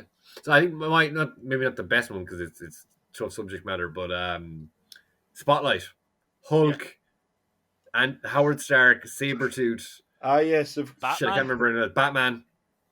I can't think of anyone else. I know there's at least one or two others in there. No. Is Scarlett Johansson doing that? No, No, I don't believe no. so. There's a woman in it. There's a woman in that. There's a woman. There's always one of them. The fucking woman. Is this Most incel thing you've ever seen. Doctor Strange's love interest? What's her name? Oh, Richard Richard McAdams. Rachel I McAdams. don't know that cast. I know there's someone It's else. Chrissy In it. Palmer, right? Is that the character's name? Yes. And Dr. Night Nurse. Strange, Night Nurse. Is Night Nurse not Rosario Dawson's character? Yeah. As also Night Nurse. Oh, really? A different Night Nurse. The same mantle, She's- different person. So she's night nurse from like 9 o'clock to like 11, and then she takes over till like 4 in the morning. So She's And like it's night night- nurse. No, Yeah. I know. But they're not. Did those two characters in the show, in the comics, have that mantle? In the comics, they have the same name, and they are the same. Night Nurse is the name is shared by both those two characters. but the not same as- the human name. 2 nurse, 2 night. Two different. Tokyo Drift. Definitely. Secret. Secret night nurses. I just seen someone like I'm in all these The figure Dark Knight collector groups nurse. now. Is Wait, that Rosario Dawson? That's not a nice way to refer to it. Hang on a minute. What? Let's not go there. Jared is That's not what was meant. end That's of not what was end meant. of reason. But I just seen in the Marvel, so the Marvel. I'm in these Marvel Legends Facebook groups, which is the main reason I've spent so much of my money recently. Because it's only £35, but that means a lot more money to me. But that the Rosario Dawson character from the Netflix shows at one point had like Wolverine claws in the episode. Like they're the ninja things. They're like handheld claws. Oh. Yeah, Rachel McAdams. Yeah, I thought there was someone else who was a superhero at one point. Yeah, I don't know why, but no. immediately I was going to say Ben Affleck. I don't know why. It just popped into my mind. No, there's no one else. Well, There was. while Jared stews on who was in the film Spotlight, what I've been reading / watching / listening / whatever I was doing. Whatever this is. Whatever this is. Who knows what this is. We sort of the existential dread has started to settle in. Why are we still here? Just to suffer. Where's Rachel? Sorry, connected completely. I just heard that sound. So I actually watched a video on YouTube that was kind of a weird, interesting what if video. Go on.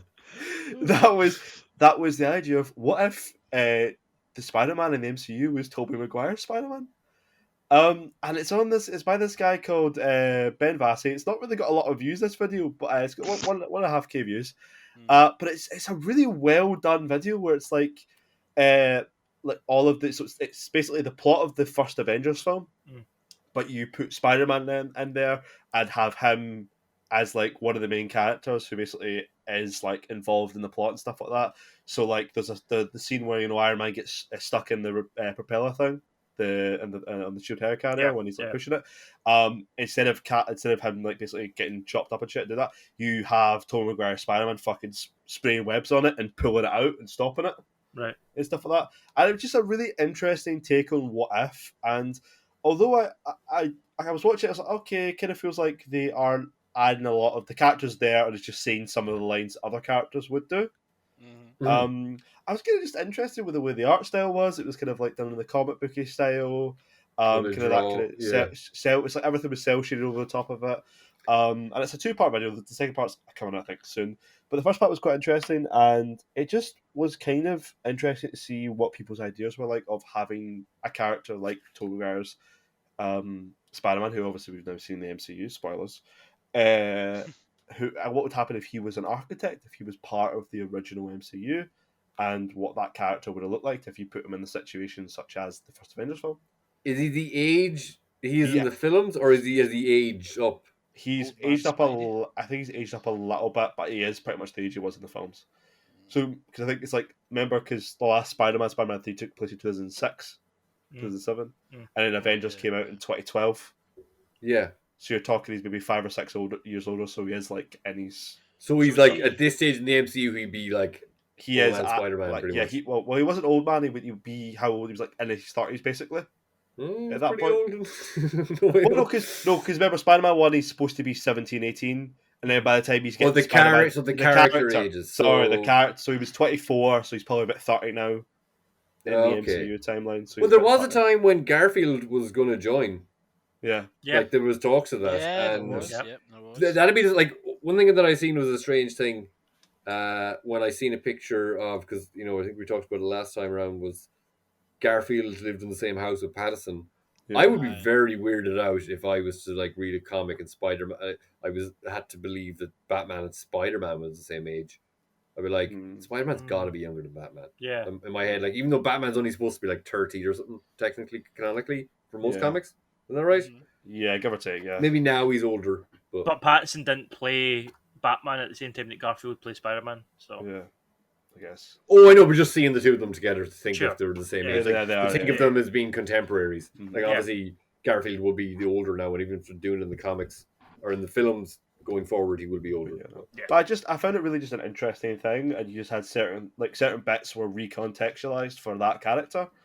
And this was like Spider-Man who would like live these life kind of thing you could have had implied and stuff like that. And it's got like a narration over top of it. It's very well done for someone who has not got a lot of views, and it definitely shows the fact that sometimes you edit a really good video for YouTube and it doesn't get appreciated. No one watches it. No one watches it. But honestly, genuinely worth a watch. Maybe even not. It's like I think about 30 minutes long. But honestly, interesting, kind of cool. I think the last like 10 minutes, 15 minutes are probably the best part of the video because it strays the most from the actual Avengers film. Yeah. Right. But yeah, it's kind of cool, kind of interesting. That was kind of what I kind of mainly watched this week. Was kind of that 30-minute video because I was busy with work. I would also like shawarma. I would also. Just throw him in there at the Where end. would he sit? Would he sit at like, I was going to say, would he be like the same level as Captain America or no? Would so he be... people in this universe they establish he is established. So he's a main guy. He is, yeah. So like there's some mentions and stuff like that. Like he is like kind of main guy. He's a 30-year-old Spider-Man, not a teenager. He's one of the first soups within this recontextualized universe. But yeah, it was a kind of interesting. Did they bring him into the Science Bros? Yes, yeah, they do. Yeah, they bring him into the Science Bros. Is he just like having the crack with the boys, or? Yeah, so it's something. Yeah, there's basically it's kind of like a narration thing. So they do that, but you can see the images on the screen where it's like literally it's like Parker's doing one thing in lab, Stark's doing another thing, and Banner's doing another thing. It's like all three of them together. It's quite cool. Yeah. But it's all kind of still frames and kind of those kind of cameras kind of painted together. Really cool. But with that being said, I think it's time that we move on to our long-awaited topic of the week. Top of the week to you. Top of the week. So, Bad Irish accent. let's all, for the next 30 minutes or so, we'll do terrible Irish accents and offend Jerd. Even I was offended at Chris's one there. No, I went a wee bit too high. So this topic of the week is all about the great and good things within Irish pop culture and media, whether that be directors, films, television, etc. Because I'd like to start by singing the Irish national anthem like we all do. Of course. Not knowing the words because it's in Irish and I will very few of us actually speak Irish. I'll doff my ceremonial cap. That's it. Okay, so are we going to get copyright struck from the Irish government? Anyone could determine what I was actually singing. Well, an Irish person would know that that's how we sing the Irish national anthem. Because again, the majority of us can't speak Irish. I'm not. No. It's like I'm not going to go too hard against the English here, but like any English people listening, Irish people don't hate you now. We just hate your the ancestors of your rich people. Yeah, so it's like, because people say that, like a lot of Irish speakers on that motion, it's like, because there's a lot of Irish people who go, oh, fuck the English or whatever, but it's like, it's not really the English, it's not the working class general people of the English that fucked over Ireland, it was the ruling class who've also fucked over the poor of the English. It's almost like it's always the rich white men at the top that ruin the lives of all the working class people. Like is what's happening now in Ukraine and Russia. It's mad, isn't it? How it just keeps all the rich people. Anyway, on that note, on the note about colonization, let's talk about all the great things in Ireland. Yeah, I speak English now. Sorry. So okay, I mentioned it a million times before, but this kind of bleeds back into what we were reading, what we were talking about. But a load of Irish artists did a St. Patrick's Day special on Marvel Unlimited. Declan Shalvey wrote it. I think it's a guy called Nick Roach. I'm just going to scroll up to the comments here, or not the comments, to the credits. It was drawn by Nick Roach, which that's what threw me. His art looks very like Declan Shalvey, maybe just a bit more cartoonish. And Chris O'Halloran was the colorist. And it starts off with Banshees in America. It's talking about St. Patrick's Day. But Banshee, as I mentioned before, is from my home county, Mayo. This is the jersey I'm wearing. It's got the same kind of colour in. But in the comic, Banshee's wearing a fucking Mayo jersey. That's like, and there's so little people who can get how class that is on both sides, because so many people who know what a Mayo jersey is don't give a fuck about comics. Yeah.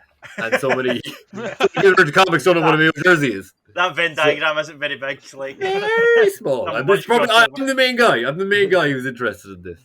You are the target audience for that. Yeah, it's totally me. Like I follow Declan Shalvey on Twitter, and I was just all the medias, and I've chatted to him a couple of times. The fucking jersey, you got the jersey, and like that's a very low bar to hit, or low bar. Very very small cross section kind of. So that was pretty epic for me. But like, there's not enough people who should know about that, or who would know both things. What's the name of it? What's the name of the comic? It's an issue of Unlimited X-Men. So there's the X-Men comic on the Unlimited app. That's only on the Unlimited app, and some comics from there are to be printed, but not all of them. So that might get a print issue. Okay, so I'm going to go with Irish. So everybody knows Father Ted. Most people don't. If you don't know Father Ted, go watch Father Ted. It's great. Yeah. Again, like Harry Potter, the creator is a prick. Yep. There's a lot of people who went into work to making that, like Dermot Morgan, Ardal O'Hanlon, I don't want to forget, Pauline McAlean, who played Mrs. Doyle, Frank Kelly, who played Father Jack.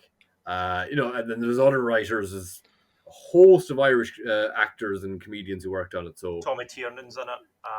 Tommy Tiernan. So many brilliant Irish. There's lots of people who showed up in it, and like Graham Norton's in it. Graham Norton. He's great in it. Graham Norton, I would consider one of our best exports. Is Graham Norton, because like if you look at any other chat shows, I think he runs circles around other chat shows. 100%. Especially with the American ones. Because strangely, we don't have we have one of the longest running late night talk shows. It's called the Late Late Show. It's only had 3 hosts, but it's the longest running talk show in the world, Right. which is kind of a bit of a cop out because it's 3 different hosts. Mm. But we only very recently have given like the likes of Tommy Tiernan that you mentioned, they're a great Irish comedian. Again, if you don't know him, check him out. I'm But going to see him next month. He's coming to Glasgow. oh, go ahead. Yeah. Plenty Kings, I think. The venue, the Kings. I'm sure King's it's Theatre. the King's Theatre, aye. Oh, It's sometime in April he's playing. Wait, Yeah. what was his name? What was his name? Tommy Tiernan. He's Tommy the... Tiernan. Oh, the guy who shouts. The guy of.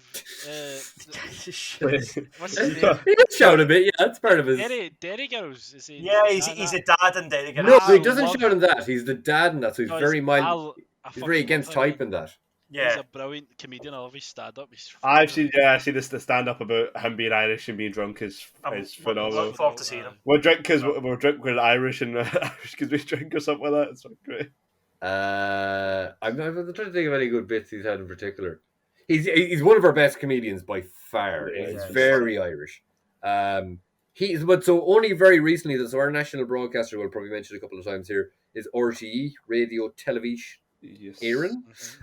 They've only very recently given him a chat show in the vein of American chat shows, where they just give a comedian a chat show. Mhm. But it's that kind of, it's strangely a gimmicky thing where he generally doesn't know the person. Now, it's Ireland, so he knows half them, even though he's not supposed to. But he's just a very, very good interviewer and speaker. And he gets great interviews out of people. So some people aren't famous, like they're just people with interesting stories or maybe from different walks of life who suffer with certain conditions or what have you. But or it's just Irish celebrities who he doesn't really know. But it's a great show. It's just literally called the Tommy Tiernan Show. Our national broadcaster, or our national broadcaster or radio television, RTE as we all call it, has the RTE player, which is famously, so I guess I'm going to start with TV shows because I started talking about this. It's famously horrendous to use, the RTE player. But you can use it on a VPN and it can kind of work, I guess. Or maybe you don't need a VPN because I know other people living abroad use it. So I would say, Tommy Tiernan Show. You get a lot of episodes of that. You probably get some on YouTube. Let me see. That's the main kind of non-fiction thing I'm going to mention. Other than that, what you might find on the RTE player is Bachelor's Walk. So this is a series from the early noughties. It's written and directed by the same guy who did John Carney, who did Once, and he did Sing Street from a couple of years ago, which everyone really liked. They're also 2 great films to watch. But it's kind of just like a very short series of 3 seasons.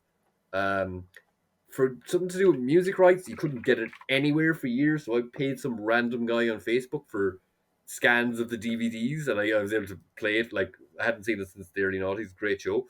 But it's just kind of like a dramedy of following 3 guys mainly and a girl in Dublin in the early noughties, and it captures as we call it, the Celtic Tiger times, which is the boom of Ireland. It really captured Dublin at that time, and Ireland really, and it's just kind of similar to Sing Street and Once. Some just kind of fun moments, lots of good music. I guess, so Father Ted, they're the main kind of shows we have. I guess to save this from me going just speaking at you for the rest of the next half an hour. Do you have any kind of questions, I guess, about, like, I can go on to films, but I guess to break it up, do you have any questions or anything like maybe to lead the situation? Is there anything like, oh, does Ireland have a version of this, or does Ireland have a version of this, or Do you have a favourite Irish writer director?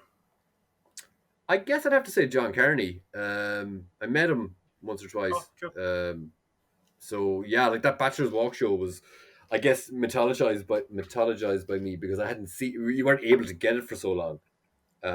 It was just like, it wasn't anywhere. You couldn't. They only released like the first season on DVD, and then because of these whatever music rights, they couldn't really get them out there. I guess we don't have a lot of like Jim Sheridan and such. Like there's Roddy Doyle who wrote a lot of books, and they were all made into films. I some people will kill me for this, but I don't know who actually made them into films. But there's a lot of films from the Roddy Doyle, made from the Roddy Doyle books, that are like very big in the 90s. So like The Commitments is probably one of the best regarded Irish films. Yeah. It's a comedy about a blues band. You've seen it massively? Yeah, I've seen The Commitments. Yeah. So So just Roddy Doyle's Father Ted when he goes, sure, Ted, you big bollocks. He goes, we've been reading those Roddy Doyle books again. Ted, yeah, so that's the thing about Father Ted. It captures so much of like I was trying to say to someone, which is kind of maybe a bit of a what's the word arbitrary comment, but it's kind of like two, and it's even kind of stupid now that I think it out loud. It's not as smart when I first heard it, but like to some people, Father Ted is a show about priests, or no, to non-Irish people, Father Ted is a show about Irish people, but to Irish people, it's a show about priests.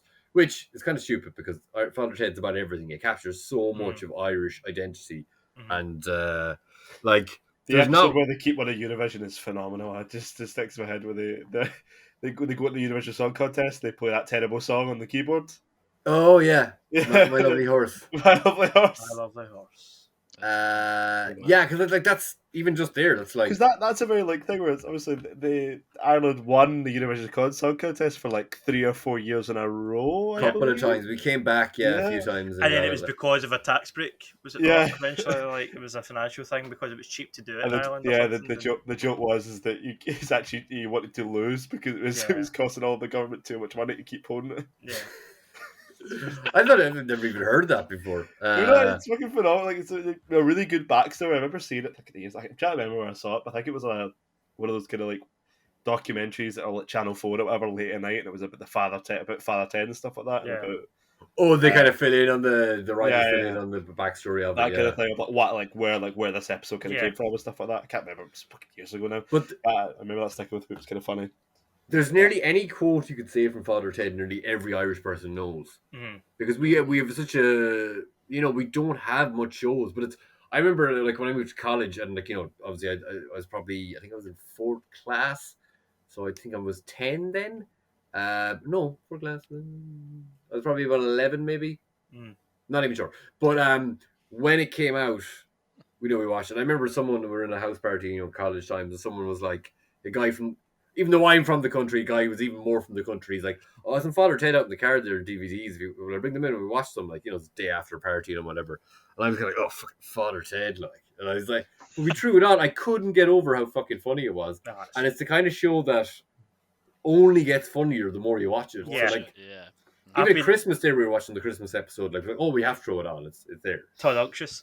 Like, listen, I've been watching Father Ted for 20 years, and I'm not ashamed to say I still laugh every single episode. I've not seen that many episodes of it. Or really, you should make a point. Every episode I've seen, I've really fucking enjoyed and laughed a lot. Like the time when the priests get fucking caught in the panty, fucking the lingerie set. That's Ireland, I believe. So just howling the whole time. I was watching. It was so good. There's a Scottish actor in that. Him for Trainspotting. What's his name? Is it Kevin McKidd? No, the guy from Dog Soldiers. He gets pinged in the eye with a bra, I'm sure. He's like, go on without me, father. He's a big blonde guy. Yeah. He's in. Oh god, yeah. Dog Soldiers. I don't know. Have you seen that? Yeah, years ago. The werewolf film. Really good English werewolf film. I'm sure it's Kevin McKidd. I'm pretty sure it is. But no, it's Kevin McKidd. Interesting. Do you think? Here's an interesting question as well, because obviously St. Patrick's Day being just past, whenever this fucking thing comes out, do you feel like there's like a weird thing in the media where when holidays like St. Patrick's Day come around, like they really try and hammer home how Irish everything is? Probably outside of Ireland. I was going to say, are you talking specifically about America? Because I really feel like that's... I think America, but I think to a certain extent even here as well. Like our work's doing fucking St. Patrick, was doing a St. Patrick's Day promotion and all that kind of stuff. Like, well, I think it counts in both effects. Is that in the UK and in America, there's so many Well, I think, to be honest, from what I understand, now I could be completely wrong because I haven't even been to the US, but from what I understand, there's far more actual like first generation Irish people in the UK. So like, but then of course, like, so the famine is really get into the oh god, 800 years of English oppression in Ireland. But then like there was the famine, so Irish people have been leaving Ireland fucking like our population was halved during the famine.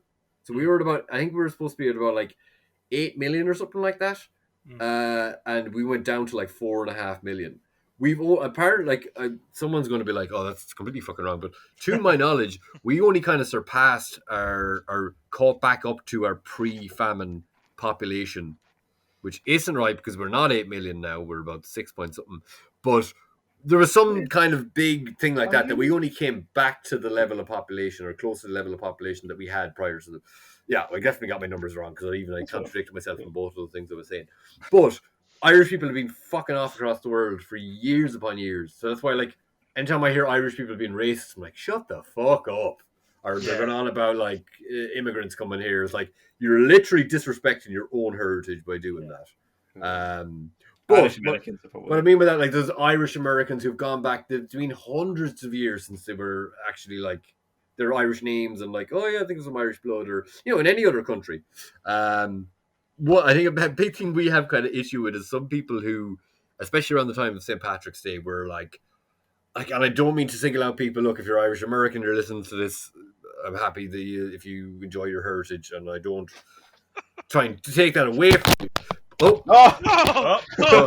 Violent. The Ghost of Ireland is angry with me now. I wouldn't say it's angry at me. It's Ghost of Ireland is angry with me. But there is certain people who. Sorry, I'm adjusting this, but I have my my fact file up. There's certain people who, and it's getting shaky here. That doesn't get edited out. Oh, fucking hell. That's just sums it up. We need to put a headphone more in there because this is fucking whoever's oh, shit. That underline. Addressing the people. This isn't going to work. And now you can see my dishes from earlier in the day when I was supposed to clean them up. Fucking hell! This is so Irish. I want to just make sure you're not seeing my soup container from earlier in the day. No. There's so yeah, there's certain Irish, like I'm just saying, certain Irish Americans do it. Where I had a disagreement with someone about Banshee, who obviously I mentioned earlier. Yeah. I was saying how when he was first appeared in the comics, he was depicted. This is long-winded, but it's getting to the point. But he was depicted as being ape-like, which was a very common anti-Irish propaganda thing used in Victorian times, both by like the English and by Americans. Of like, there was always that thing of like, no Irish, no blacks, no Irish, no dogs, that kind of. We were at a certain point when Ireland went over to America, they were looked down on, but then through prosperity and being able, just by being white, they were able to kind of get out of that thing. There was a lot of xenophobia towards the Irish, but that kind of got moved on to other people of other cultures. But there was that big thing of depicting Irish people like apes, like a Neanderthal. So Banshee was kind of depicted like that way, but he was also, was kind of, maybe he looked like a leprechaun. But I had then like an American guy in a comic book group going, that's stupid. And I was talking to a guy who, I think he was American and he had Irish heritage, and he mentioned the same book. He posted a screenshot of this Victorian book that depicted that, like, the Irish as character. And it was something I'd read in college and, had to reference a couple of times in essays. But this other guy comes in, he's like, oh, I'm Irish. That's not offensive at all. And then I just looked up his profile. It's like Minnesota. And I'm like, sorry, you're from Minnesota? He's like, yeah, and? I was like, but you're not Irish. Like, you're Irish American. I don't want to take away your heritage from you, but that is a separate thing. And there's a kind of thing where, like, if you're talking to someone from America, and I'm not saying all Americans, I'm not trying to discard any Americans' heritage. I'm very happy if you're proud of your Irish American heritage.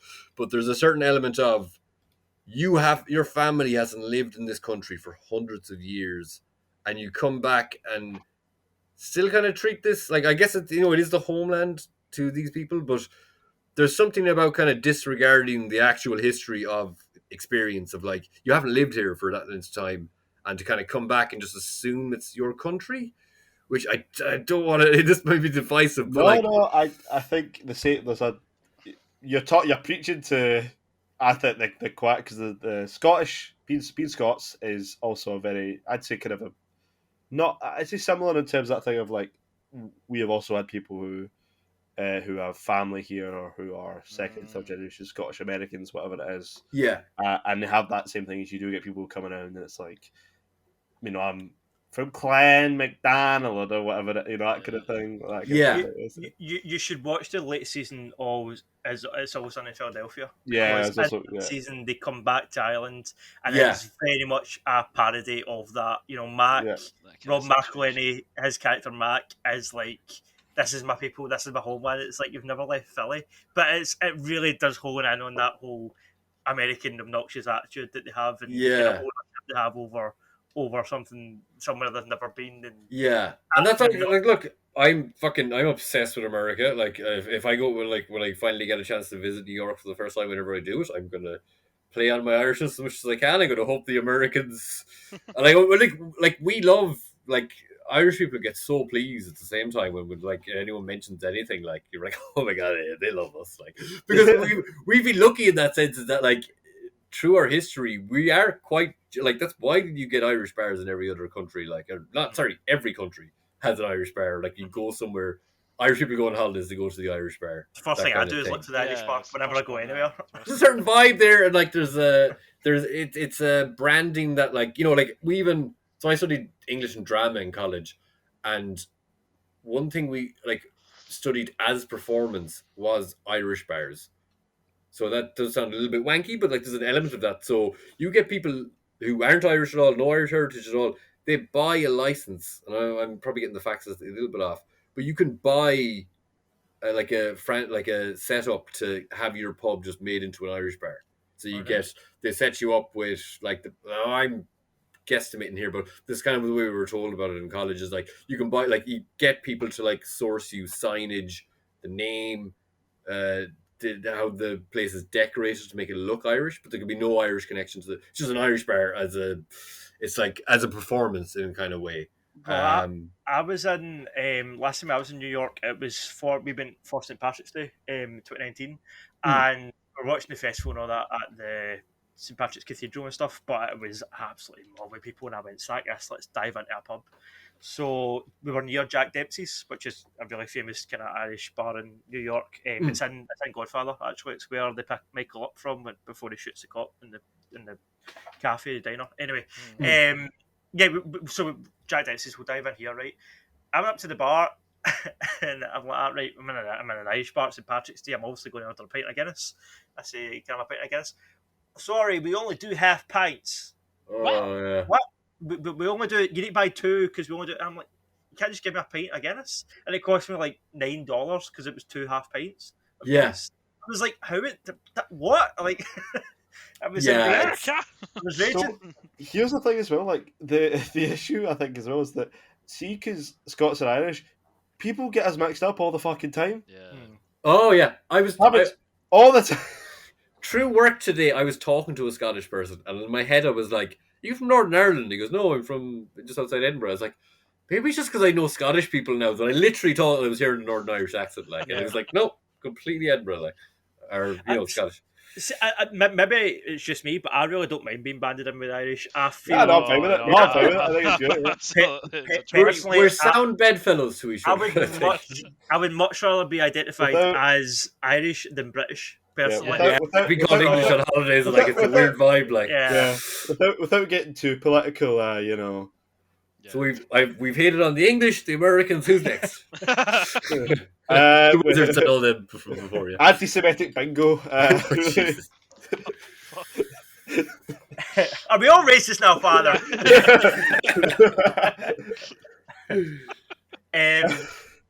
So how I don't know how are we talking about like Irish actors and Irish filmmakers, Irish films? I do have another show that actually is tied to my home county, and it does have a reference point of particularly like the Irish version of it's called the Hardy Books, which you can find on YouTube. We're going to have to link all of the stuff below, but it's called the Hardy Books. It's, as the best way to describe it is, it's an Irish Trailer Park Boys. But they're all from like Mayo, right. And it's so we used to have this thing with RT again a couple of years back. They still kind of do it now, but I don't think there's been anything close to successful out of it. And it's Hardy Books, BUCK, and I meant to say this to you during the week, a big connection between the Scottish and the Irish, especially in the west of Ireland, because people in Dublin don't do it as much. Buckfast, which is the Aberdeen mugs. Now, ye have the weird green glass with the weird spicy flavour, which I drank way too much of at Edinburgh one time and made me sick. But Buckfast in the west of Ireland is incredibly popular. Right. But it's a darker glass without the weird spice flavour and stuff. Right. It's not spice, but like it is kind of spicy. Yeah, it's a kind of it's a mixture. It's disgusting. I don't know how you drink it, but I we yeah, love I've known Buckfast. for Is a years. huge part of our. I fucking hate it, man. I've not had it in years. It's huge thing. So apparently, with us, from where we can trace it, is the older women used to drink it because it was a tonic, and then whatever reason, I think my family used to own a shop in newsagents, but we didn't have an off license, so we had a wine license. So I used to procure these bottles from my family's business. And, but it's incredibly popular here. So that's Hardy Buck. It's HARDY and then Buck BUCK. So there was this RTE had this thing where it was basically like it was called RTE Storylands, where it was like a competition. You make a short, you get if you get through to the next round, you get up and you get more money for each one. Mm-hmm. And I don't think anyone else has been as successful with it, but they ended up getting an RTE. So they had a YouTube series, which was fucking amazing. You might see me in 1 or 2 episodes in the background, some places. I kind of know some of the guys in it. They started the YouTube series. They got to RTE, and then it became more of a more general sitcom. Now, there's some purists who'd say that the YouTube stuff was the best, but there was some of and I don't think these lads are going to watch this, but some of the quality when it gets to TV series is up and down, but it still has its fans outright. Got about 4 seasons on RTE, but RTE are famous for not giving people not supporting the popular stuff. There's a very widely held belief that the Father Ted creators went to RTE and was rejected, but that's just not true. But that's the kind of vibe, because people are like, RTE, what the fuck are you doing? Like, it's like, support the stuff. But basically, Hardy Bucks, about 4 seasons of a TV show. If you can watch one clip there's one video on YouTube that has all of the YouTube series up. It's fucking hilarious, because it's very specific to Mayo, and it's the west of Ireland. Again, captures a very particular vibe of Ireland that you wouldn't see everywhere. And they had a feature film called just the Hardy Bucks, where they go to the Euros and thing. So it's just very Irish expressions like, you're out Indians, worms. And it's like kind of speaking in a certain way. And the 2 main guys from it, so one guy, the character is called Francis Higgins, who's the Viper. This guy used to go around in a Cobra t-shirt, and he's like, wears sunglasses, kind of like lightly a Bono parody. He strangely got picked up by, it's like a Russian media corporation. You might know of them. What's their fucking names? My name was Al Jazeera. No, it's like a younger person's Russian media thing. Any ideas? Does it ring any bells? No. But he got hired by them to just do random shows, and now very much like Limmy, your Scottish countryman. He does a lot of streaming stuff, and so he has different characters. So he's the Viper, who's also known as Francis, and then he's the Slug, who is SHLUG. He's just an old man who goes around, how are you doing? And it's kind of, but he just like streams, very similar to Lemmy. He streams like trucking simulators, or he just go fishing and streaming. And then Owen Colgan, who's another actor in the show, who's Buzz, he does stand-up now pretty much, and does a lot of like Facebook and Instagram short videos. He's fucking hilarious, just very funny kind of stuff. Very surreal kind of humor out of both of them. They're the main guys who've kind of got, like, there's another guy, Martin Maloney, who was one of the main characters. He does a bit of acting. He appeared in Vikings and such, but he doesn't do as much kind of his own stuff online. He does bits and bobs. He does a bit of music and stuff. And then there's another, like, kind of a smaller section from the group they're called 3 Bucks Left, who are like another section of it. They do stand up around the country, but the biggest names who kind of came out of it would be Viper Higgins and Francis Higgins, or the Viper, or the Slug, which is all the characters he does, and Owen Colgan, who does a lot of kind of like very kind of, it's like he'd be talking about cars, but he'd be completely making it up. And like there was this weird Irish obsession with Polish men for a while because there were so many Polish people in Ireland. And he's like, he'd always be like, "You work hard like a Polish man," or like kind of not in all anyway, kind of slagging the Polish, but just using like it was such a big part of the thing. There was a lot of Polish people in the country. You'd like he'd be talking about a bit in a car, and he'd be like, "See that there? 20 Polish men to make that." And it's not. It's like it might sound bad, but it's just like there was an affinity because there's a lot of Polish. I think is the second highest nationality in Ireland, non-national. Right. Are they number one and now second is Brazilian? I think. So yeah, and also that was that was the next show I talked about. So other than that, that's kind of it for shows, really. Well, I was going to ask about kind of more contemporary stuff.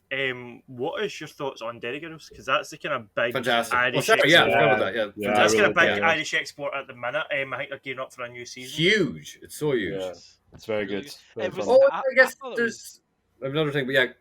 No, I was going to say I connected with Derry Girls. It was just wee stupid things like when you go to the fish shops and stuff like that. I was that happens. Yeah. Like, that happens in our family, and it's just it's like all right. But we're It's very simple. from my like the last couple of years. So I went to Edinburgh for the Fringe a couple of times. I've started going to London a bit with friends over there, and I've been to Bristol, and I think there's somewhere else I was, but I can't really remember. But from visiting, so those limited parts of the UK, we're not that fucking different at all. Like it's the same. Like, because we grow up on all the UK BBC stuff. We watched EastEnders all back in the day. Sure.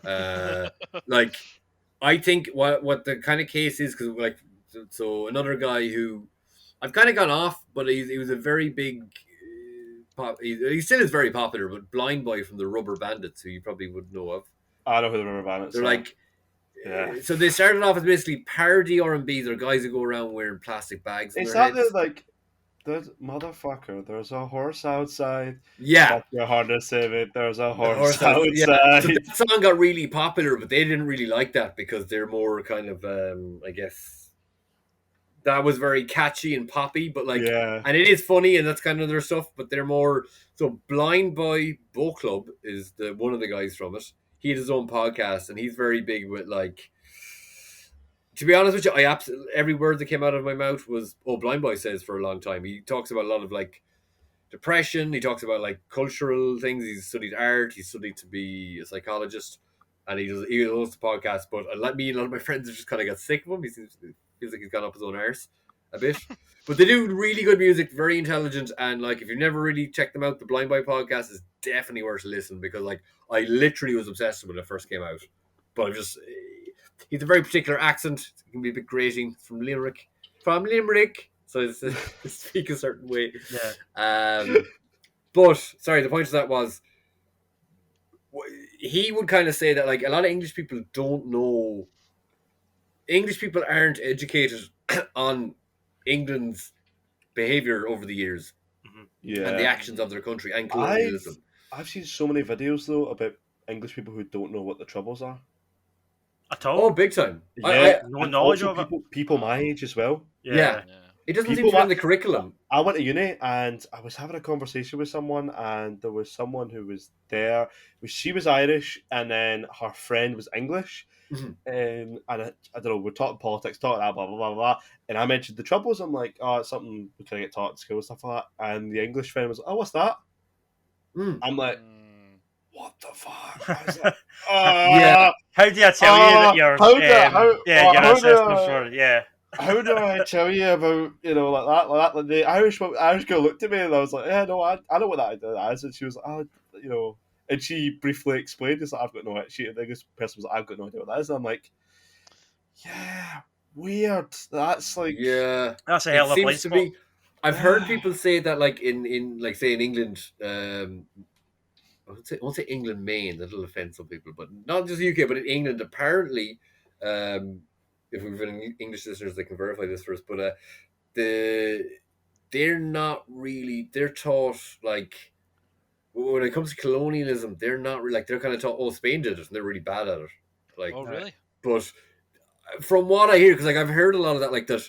I remember I had an English couple come into. I used to work in Tesco, so that's English. But they were like, "Do you not have any English bars?" And we're like, "What?" It's like, Do you not have any, like, we've looked at Irish bars. You don't have any English bars. I'm like, no, we shouldn't really. And now, in saying this, we actually do now. Who's that really cheap brand? Weatherspoons. Weatherspoons. Weatherspoons. We apparently we've loads of them now, but that's a money thing. They're not draped in Union Jacks, like. Wow. Um, I used to work in a Weatherspoons. To my knowledge, I've never set foot in one, but I used to work in a given the Weatherspoons. same vibe as the way Irish bars are celebrated, but Was like, Oh yeah. No. Was there not a major controversy when Weatherspoons came to Ireland because a lot of the independent Irish bar owners were trying to protest against it? And I used to work for the Weatherspoons. The fucking scourge of the earth. I fucking hate them. Yeah, well, the the thing guy's about supposed to be a right prick. Yeah. Well, they are here now, in fairness, but I don't think it's. They're not, to my knowledge. I haven't set foot in one in Ireland, but I think the idea they're not like here, like we're in other countries. If you know what I mean. I love how this is a comic book pop culture podcast. So we've kind of just said We're talking about serious geopolitical issues. Okay, I get really serious for geopolitical issues, and then I'll bring it back to comics. Sorry, Derry Girls. That's why I think it's so popular everywhere, because it's just so specific. But like, again, we've grown up on UK stuff, but UK stuff hasn't grown up on us. So it's there's a lot of stuff similar touch points.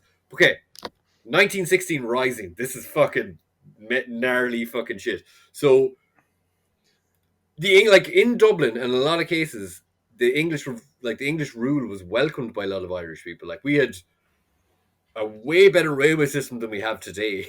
There was a lot of things, and it wasn't like there's a kind of phrase. Now, I could be wrong. This is maybe my dad told me, but that like the Dublin people, like a lot of Irish people, did like the English and that were here, but there was a rebellious element. So, like, The Wind That Shakes the Barley covers a bit of that. That's a Ken Loach film with Cillian Murphy, which is a really good thing. But the 1916 Rising basically was, okay, so the GPO is our General Post Office. It's on O'Connell Street in like Dublin city centre.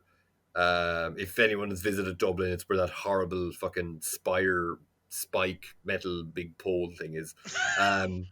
So basically, a band of rebels was a big group of like actors and like theatre performers. A lot of these different groups got together and they made the proclamation. And now I'm going to get a lot of this wrong, but the proclamation was basically it was an attempt. There had been certain attempts to try and give Ireland back to the Irish, have us in charge of it again. And this band of people took certain strategic points in, like, and they got like, it's kind of weird because like we got like guns from the Germans who were 1916. Was that the Nazis? No, that was German Empire. You're fine. Yeah, but no, we did. We got like we sent a letter of condolence to like for when Hitler killed himself, kind of thing. So because we got weapons off the Germans, like a common enemy. Wait, really? Yeah. Maybe we didn't need weapons at that point, but there was a certain because the Nazis were 36 to 39 to 45. Oh, okay, but there was definitely like we got weapons off the Germans because of that common enemy we had with the English. So this certain group, and like at this time again, most people were in favor of the English. Well, maybe not most people, but a lot of people were in favor of the English being in charge of Ireland. But so this band of rebels basically staged an attack. And certain strategic points killed a lot of English soldiers. It ended up being that this big warship came through the Liffey, which is the main river that goes through the city. And like Dublin is fucking tiny if you haven't been here. It's in comparison to other, like that's why I went to London recently. I was like, fucking hell, you'd fit Dublin into one street here nearly. But it's big for Ireland, but it's not big for any other worldwide country, but city. But basically, all of these men who staged the rebellion were captured. Then they were executed one by one, and Michael Collins was a big part of this, who was assassinated then later on. But all of these people who staged the rebellion were captured, and then one by one executed in Dublin Castle. Now I'm probably getting some of the facts of this wrong, but what that did, it was ended up calling the blood sacrifice because, like, Irish trying to go against English might just could not be done, but it was guerrilla war tactics that were used. But the execution of all of those rebels basically, and like to be very reductive here, turned public opinion against the English. And it eventually, like in a small part, as I said, blood sacrifice, in small part kind of changed the tide and it's what eventually came to us having the Republic. Obviously, the 6 counties are still a part of the UK, but some people still want to stay there. So that's a very reductive view on it. But in Preacher, in Cassidy, the Irish vampire's origin story, that takes so it starts off as back in like a wartime thing. That's during the 1916 rebellion. His older brother knees Michael Collins in the balls as they escape the GPO, and then Cassidy gets bitten by a vampire as they're leaving Dublin. Yeah. He's sucking it back round. He's sucking it back that round. was it. Got it back, yeah.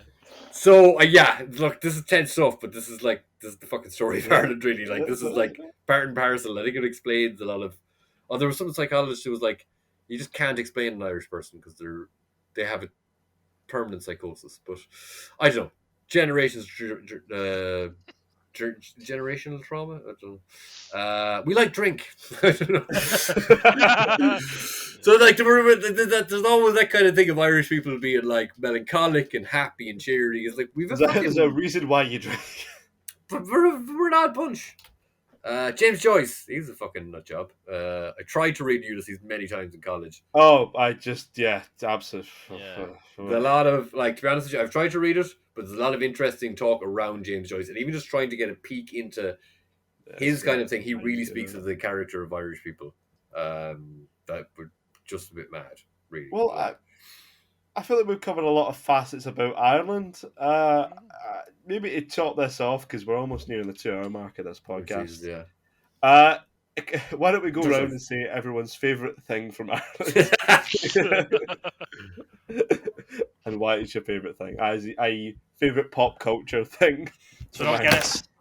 Well, Guinness can count. It's a massive part of pop culture. Yeah. I remember some of the Guinness ads going up. It's incredible. It's a little bit English, though. Is it? No. Arthur McGuinness, I think he's maybe Protestant Irish, or not even English. God. Okay. Yeah, well, right now it's not an Irish company at all anymore. Yeah. I'll throw it to Dan. What's your favourite Irish thing? Right. Well, if we're just talking about my favourite Irish thing Might as well. that we've already covered, then it's Father Ted. There you go. Father Ted is such an important part of just me growing up, man. What a show! Such an important part of my childhood, my teenage years, and it's something that I still watch every now and again and just piss myself laughing at. But in terms of maybe something we've not mentioned yet, we were talking about The Guard before we started rolling. Oh, yes. The one with Brendan Don Cheadle. Gleeson starring Don Cheadle as well as the FBI agent.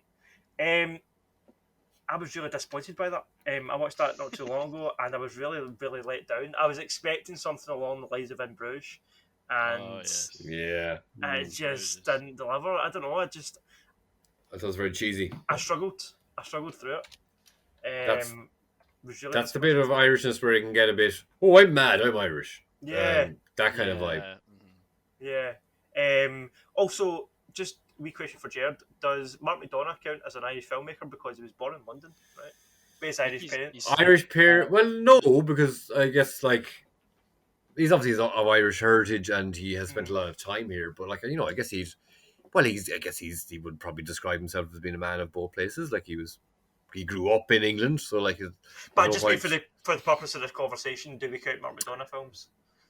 Well, yes and no. Well, like, yes, I would say they're very, because he's done a lot of theatre. Like, again, that's a big thing. We can't say THs or something, or we can't say 33 and a third. That's the thing we say. So he wrote a lot of plays that were like very heavily steeped in the Irish theatre tradition prior to his film work. Pillow Man, big play into it. Huh? Pillow Man, that was his big play, wasn't it? That's probably a later one, and I think that's kind of set in America. But he did I can't remember the name of the fucking trilogy. Like, if you've ever been of the mind to, if you ever see there's a Martin McDonagh play on, I'd say go to it. If you ever just like, especially if I think it should be a cross section really of people who read comic books and read plays for just the reading pleasure of them, because they're very short and they don't have as much dialogue as books. That's why I picked all of my English classes. I picked the ones that you could do plays because I didn't have to read as many books. But his play, his theatre work is fantastic. It's very dark and it kind of has this old traditional style, but it's just fucking. There's one where there's a guy just like breaking up a skeleton on stage with a bone or with a hammer, but it's obviously not a real skeleton. In Bruges is like as Irish as you can really get because Yeah. it's Brendan Gleeson, Colin Farrell, being as Irish as fuck, and that's done well because I think the Guard is actually done by his brother. Oh, okay. Yeah, and it has a lot of Irish. Like it's a pity because it has a lot of great Irish actors in it. Chris O'Dowd, the Moon Boy show is also very much in the vein of Father Ted. Right. Moon Boys apparently are really good. That very specific, nearly kind of, I guess, Malcolm in the Middle-y, but it has that very specific Irishness to it. I'll quick fire some films and stuff at the end. Now. Well, I was going to say kind of one of my favorite kind of Irish things is something I remember watching really young, and it just is the film In the Name of the Father. Yes, and I will definitely be shot for this. I haven't seen it. Oh, it's phenomenal. It's really. I think it's Jim Sheridan, isn't it? Yes, Jim Sheridan. Yep. Who directed it? And it's based off the true story of Jerry Conlon. Conlon. I don't know if that's Conlon, probably. Conlon. Conlon. I'd imagine. I'll double check that. Yeah. It's based off the true story of his life about how he was wrongfully imprisoned for a bombing in the, I believe, the 60s or 70s that was obviously perpetrated by, I believe, he was wrongfully accused, and I believe they believed it was perpetrated by that area, and he just happened to be an Irish person who was living in London at the time and got taken away and spent 15 years basically fighting his case. And that's what the film is about. Has Daniel Day-Lewis in it. It's really, really impactful. Peter Postlethwaite as well, who is in lots of things. I think you would recognise him if you saw him. You know it. Pete Postlethwaite's also in Killing Bono, which is another Irish movie that I was going to bring up. Bono, did you say? Killing Bono. Oh, I haven't seen that either. Oh, that's pretty great. Robert Sheehan and Ben Barnes and Postlethwaite and Kristen Ritter from Jessica Jones. Oh, yes. I remember Killing Eve. I just Googled automatically in my head. I kind of remember that came out. Misfits is kind of probably the closest thing we have to a superhero thing with an Irish actor, Robert Sheehan. Yeah, Robert Sheehan. Umbrella Academy. Is he? No, he's American. Yeah. I met him in college. He was like friends of a friend. What's he like? Strangely, he was in a sitcom, like a kids sitcom that was like, I can't remember what it was called, but I used to love it. It was this girl who went to a boarding school, and under the boarding school there was a portal that brought her to Australia. So Home and Away was fucking massive in Ireland. Absolutely massive. Oh, wow. Neighbours is a bit whatever, but I'm sure it was Home and Away was popular. Neighbours was big here. I remember when my mum was growing up. Home and Away, we were fucking obsessed with Home and Away. Absolutely obsessed. Like even to this day, you get Irish because there's so many Irish in Australia. Irish people getting like Alf from Home and Away to wear a Mayo jersey. But so I'm assuming that's why the show eventually got made because like RT, we were buying like give us all the fucking Home and Away, we love it. So this show was a sitcom, and Robert Sheehan was only like a supporting character in it, and he was like a real nerdy kind of quiet kid in it. So when I met him in college, it was kind of just odd. I remember I only met him like a handful of times. I really, really, really drunkenly met Brendan Gleeson when I was about 20. I think I went for a sub. Made an absolute fucking ass out of myself. Started off pretty well. I was sort of like, if you ever meet a famous person, just shake their hand and, tell them something you like that they may not be known by, which will bring me into a film that I really want to recommend. So I was like, Mr. Gleeson. And, like, I think someone was there. He was talking to someone else because he plays like tin whistle some musical instrument in like a music bar in Galway every once in a while. And he was talking to someone else. There was another person there beside him. I was like, is that I was fucking twisted. I was like, is that Brendan Gleeson? He's like, yeah. I was like, do you mind if I talk to him? He's like, yeah, just say how he rented him. Whatever. The other person he's talking to kind of moves away. It's like, Mr. Gleeson! One of the best things in Irish cinema. And what was it? So one of the films I mentioned was I Went Down, which I mentioned the guy who played the guy who was the guy with the mustache who Batman broke the nose of in the Batman. Yes, yeah. It's like a buddy cop film, and it's the two of them, and it's kind of like Pulp Fiction-esque, but more humorous and more Irish, very Irish. There's just a lot of funny dialogue. It was, again, strangely like Bachelor's Walk. It was a film that you couldn't get a copy of for some weird legal reason. Like, for a certain number of years, you could get the DVD in Germany, but you couldn't get it in Ireland. I can't remember why. I actually think I have the script of it there somewhere because I buy scripts sometimes. But the film is just called I Went Down. And what we could actually do maybe is I'll try and link the text document to all the recommendations that I put through here. But it's a fantastic film. It's very funny, and it has the two of them in it. So yeah, I mentioned that for Brendan Gleeson, and can't really remember much else. But I ended up doing the Wayne's World, "We're Not Worthy, on My Knees" bow thing, and he just said, "Will you get up off your feckin' knees?" And then I ran away singing his name. Like, Brendan Gleeson, Brendan. Yeah, so I always kind of hope I get to meet him again to just go, yeah, I'd like to think I was such a fucking ass of myself that he would remember. He's going to remember you. He's like, oh, it's nice meeting fans, but then there's this times like you meet this drunken fucking yeah. But I guess he's Irish. He's probably met way worse. So well, maybe not. I'd like to think it was so. I think a lot of people would have tried to fight him.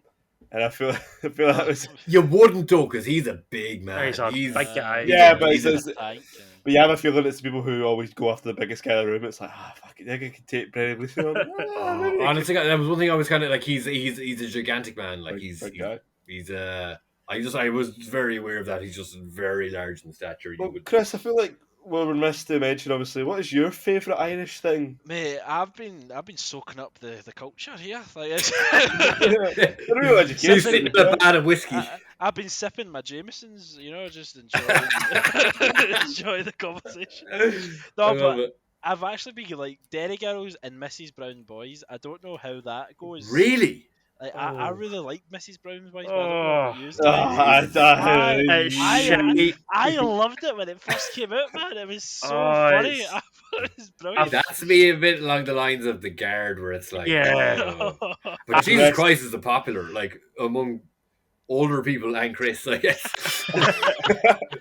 Again, it's made shit tons of money, like. Again, as a non-Irish person, I find that offensive, that show. I mean, the funny thing so shite. Is that Mrs. Brown is now teamed up with Tyler Perry's Medea. Which is where it belongs, in the bin with Tyler Perry. Like, that's where they belong. But you know, the two of them, like, fucking, they make their money, like. Yeah, they do. Like, Mrs. Brown Boys, like, I think it was a stage show. Some BBC radio producer seen it. He's like, in Glasgow a lot. Yeah, it was. I mean, that was weird. I used to always see posters and stuff. Oh, weird enough. Yeah, Glasgow loved him. Brendan O'Connor, his name is the actor. Yeah, Brendan O'Connor. Yeah. Oh, Brendan Carroll. Sorry, Brendan O'Connor is like a TV pundit here. I didn't even know. Weirdly enough, I guess, Chris, your love for Mrs. Brown's Boys is probably what's going to end this episode on. We're running for 2 hours. I can't talk to you again. Chris, sorry, we have to kick you out of the podcast. You appeared on one official episode and we're putting you on. We all know he's got the worst taste in Irish media anyway. Exactly. I would just say one thing. The Brendan O'Carroll guy, a guy I know used to work near him. He used to work in a car place. A guy used to work in like a car repair player. He used to live near him. He's supposed to be incredibly nice.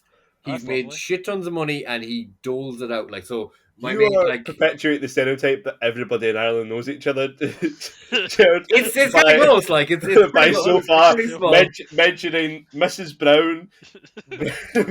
I met Brendan Gleeson and Robert Sheehan. There was someone else there that I mentioned before that I actually held back on saying that I met. But Brendan O'Carroll, so he used to like go to this guy. He's like, car repair valet service where they clean cars, just fucking throwing out the 50s for tips. Supposed to do that all around his area. Very nice guy, apparently. Well, that's at least positive, even though he's created a monster of a show that we really is an affront to Irish culture. We could have had a whole segment that was just us shouting Irish actors at Jerd and they could tell us if he's met them. You know what? Actually, we're going to know the met. Dr. Moriarty. Oh, really? Really? Very drunkenly again. I just don't. I don't think I made an ass of myself, but I do not think he liked me. I think we need to get drunk with Jerd at some point and see where he takes us around Ireland. Yeah. See what we bump into. We'll see. I mentioned earlier, I don't drink now, and I've actually just hit my 5 years. Yeah, I was gonna say. I've been off the drink. So it would just be sober Gerard leading more drunk. I'm used to drunk people now. I've been through the being sober and out trenches. I can bring you places. I hate to do this. We've been doing this for 2 hours. I feel like we could sit here and listen to Jerd talk about Ireland for at least another hour. We could probably talk about Ireland for another hour, yeah. But I think it'd be great. But I think we do have to kind of cut you short. If there's, as you said, I assume you're probably gonna like some of the stuff that you had mentioned so far. Yeah.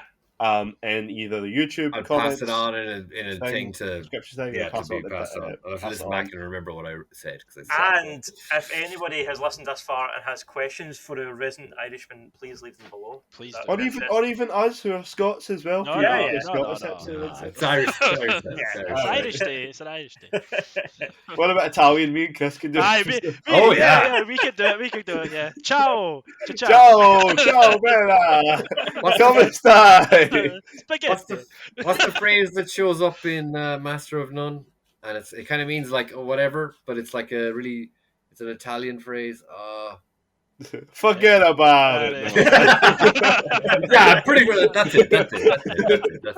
Well, with that being said, guys, thank you for listening. If you made it this far, leave a like, subscribe, comment, do all those good things. Tell us if this was way too long or way too short. And if you want to hear more about Ireland, probably a bit long.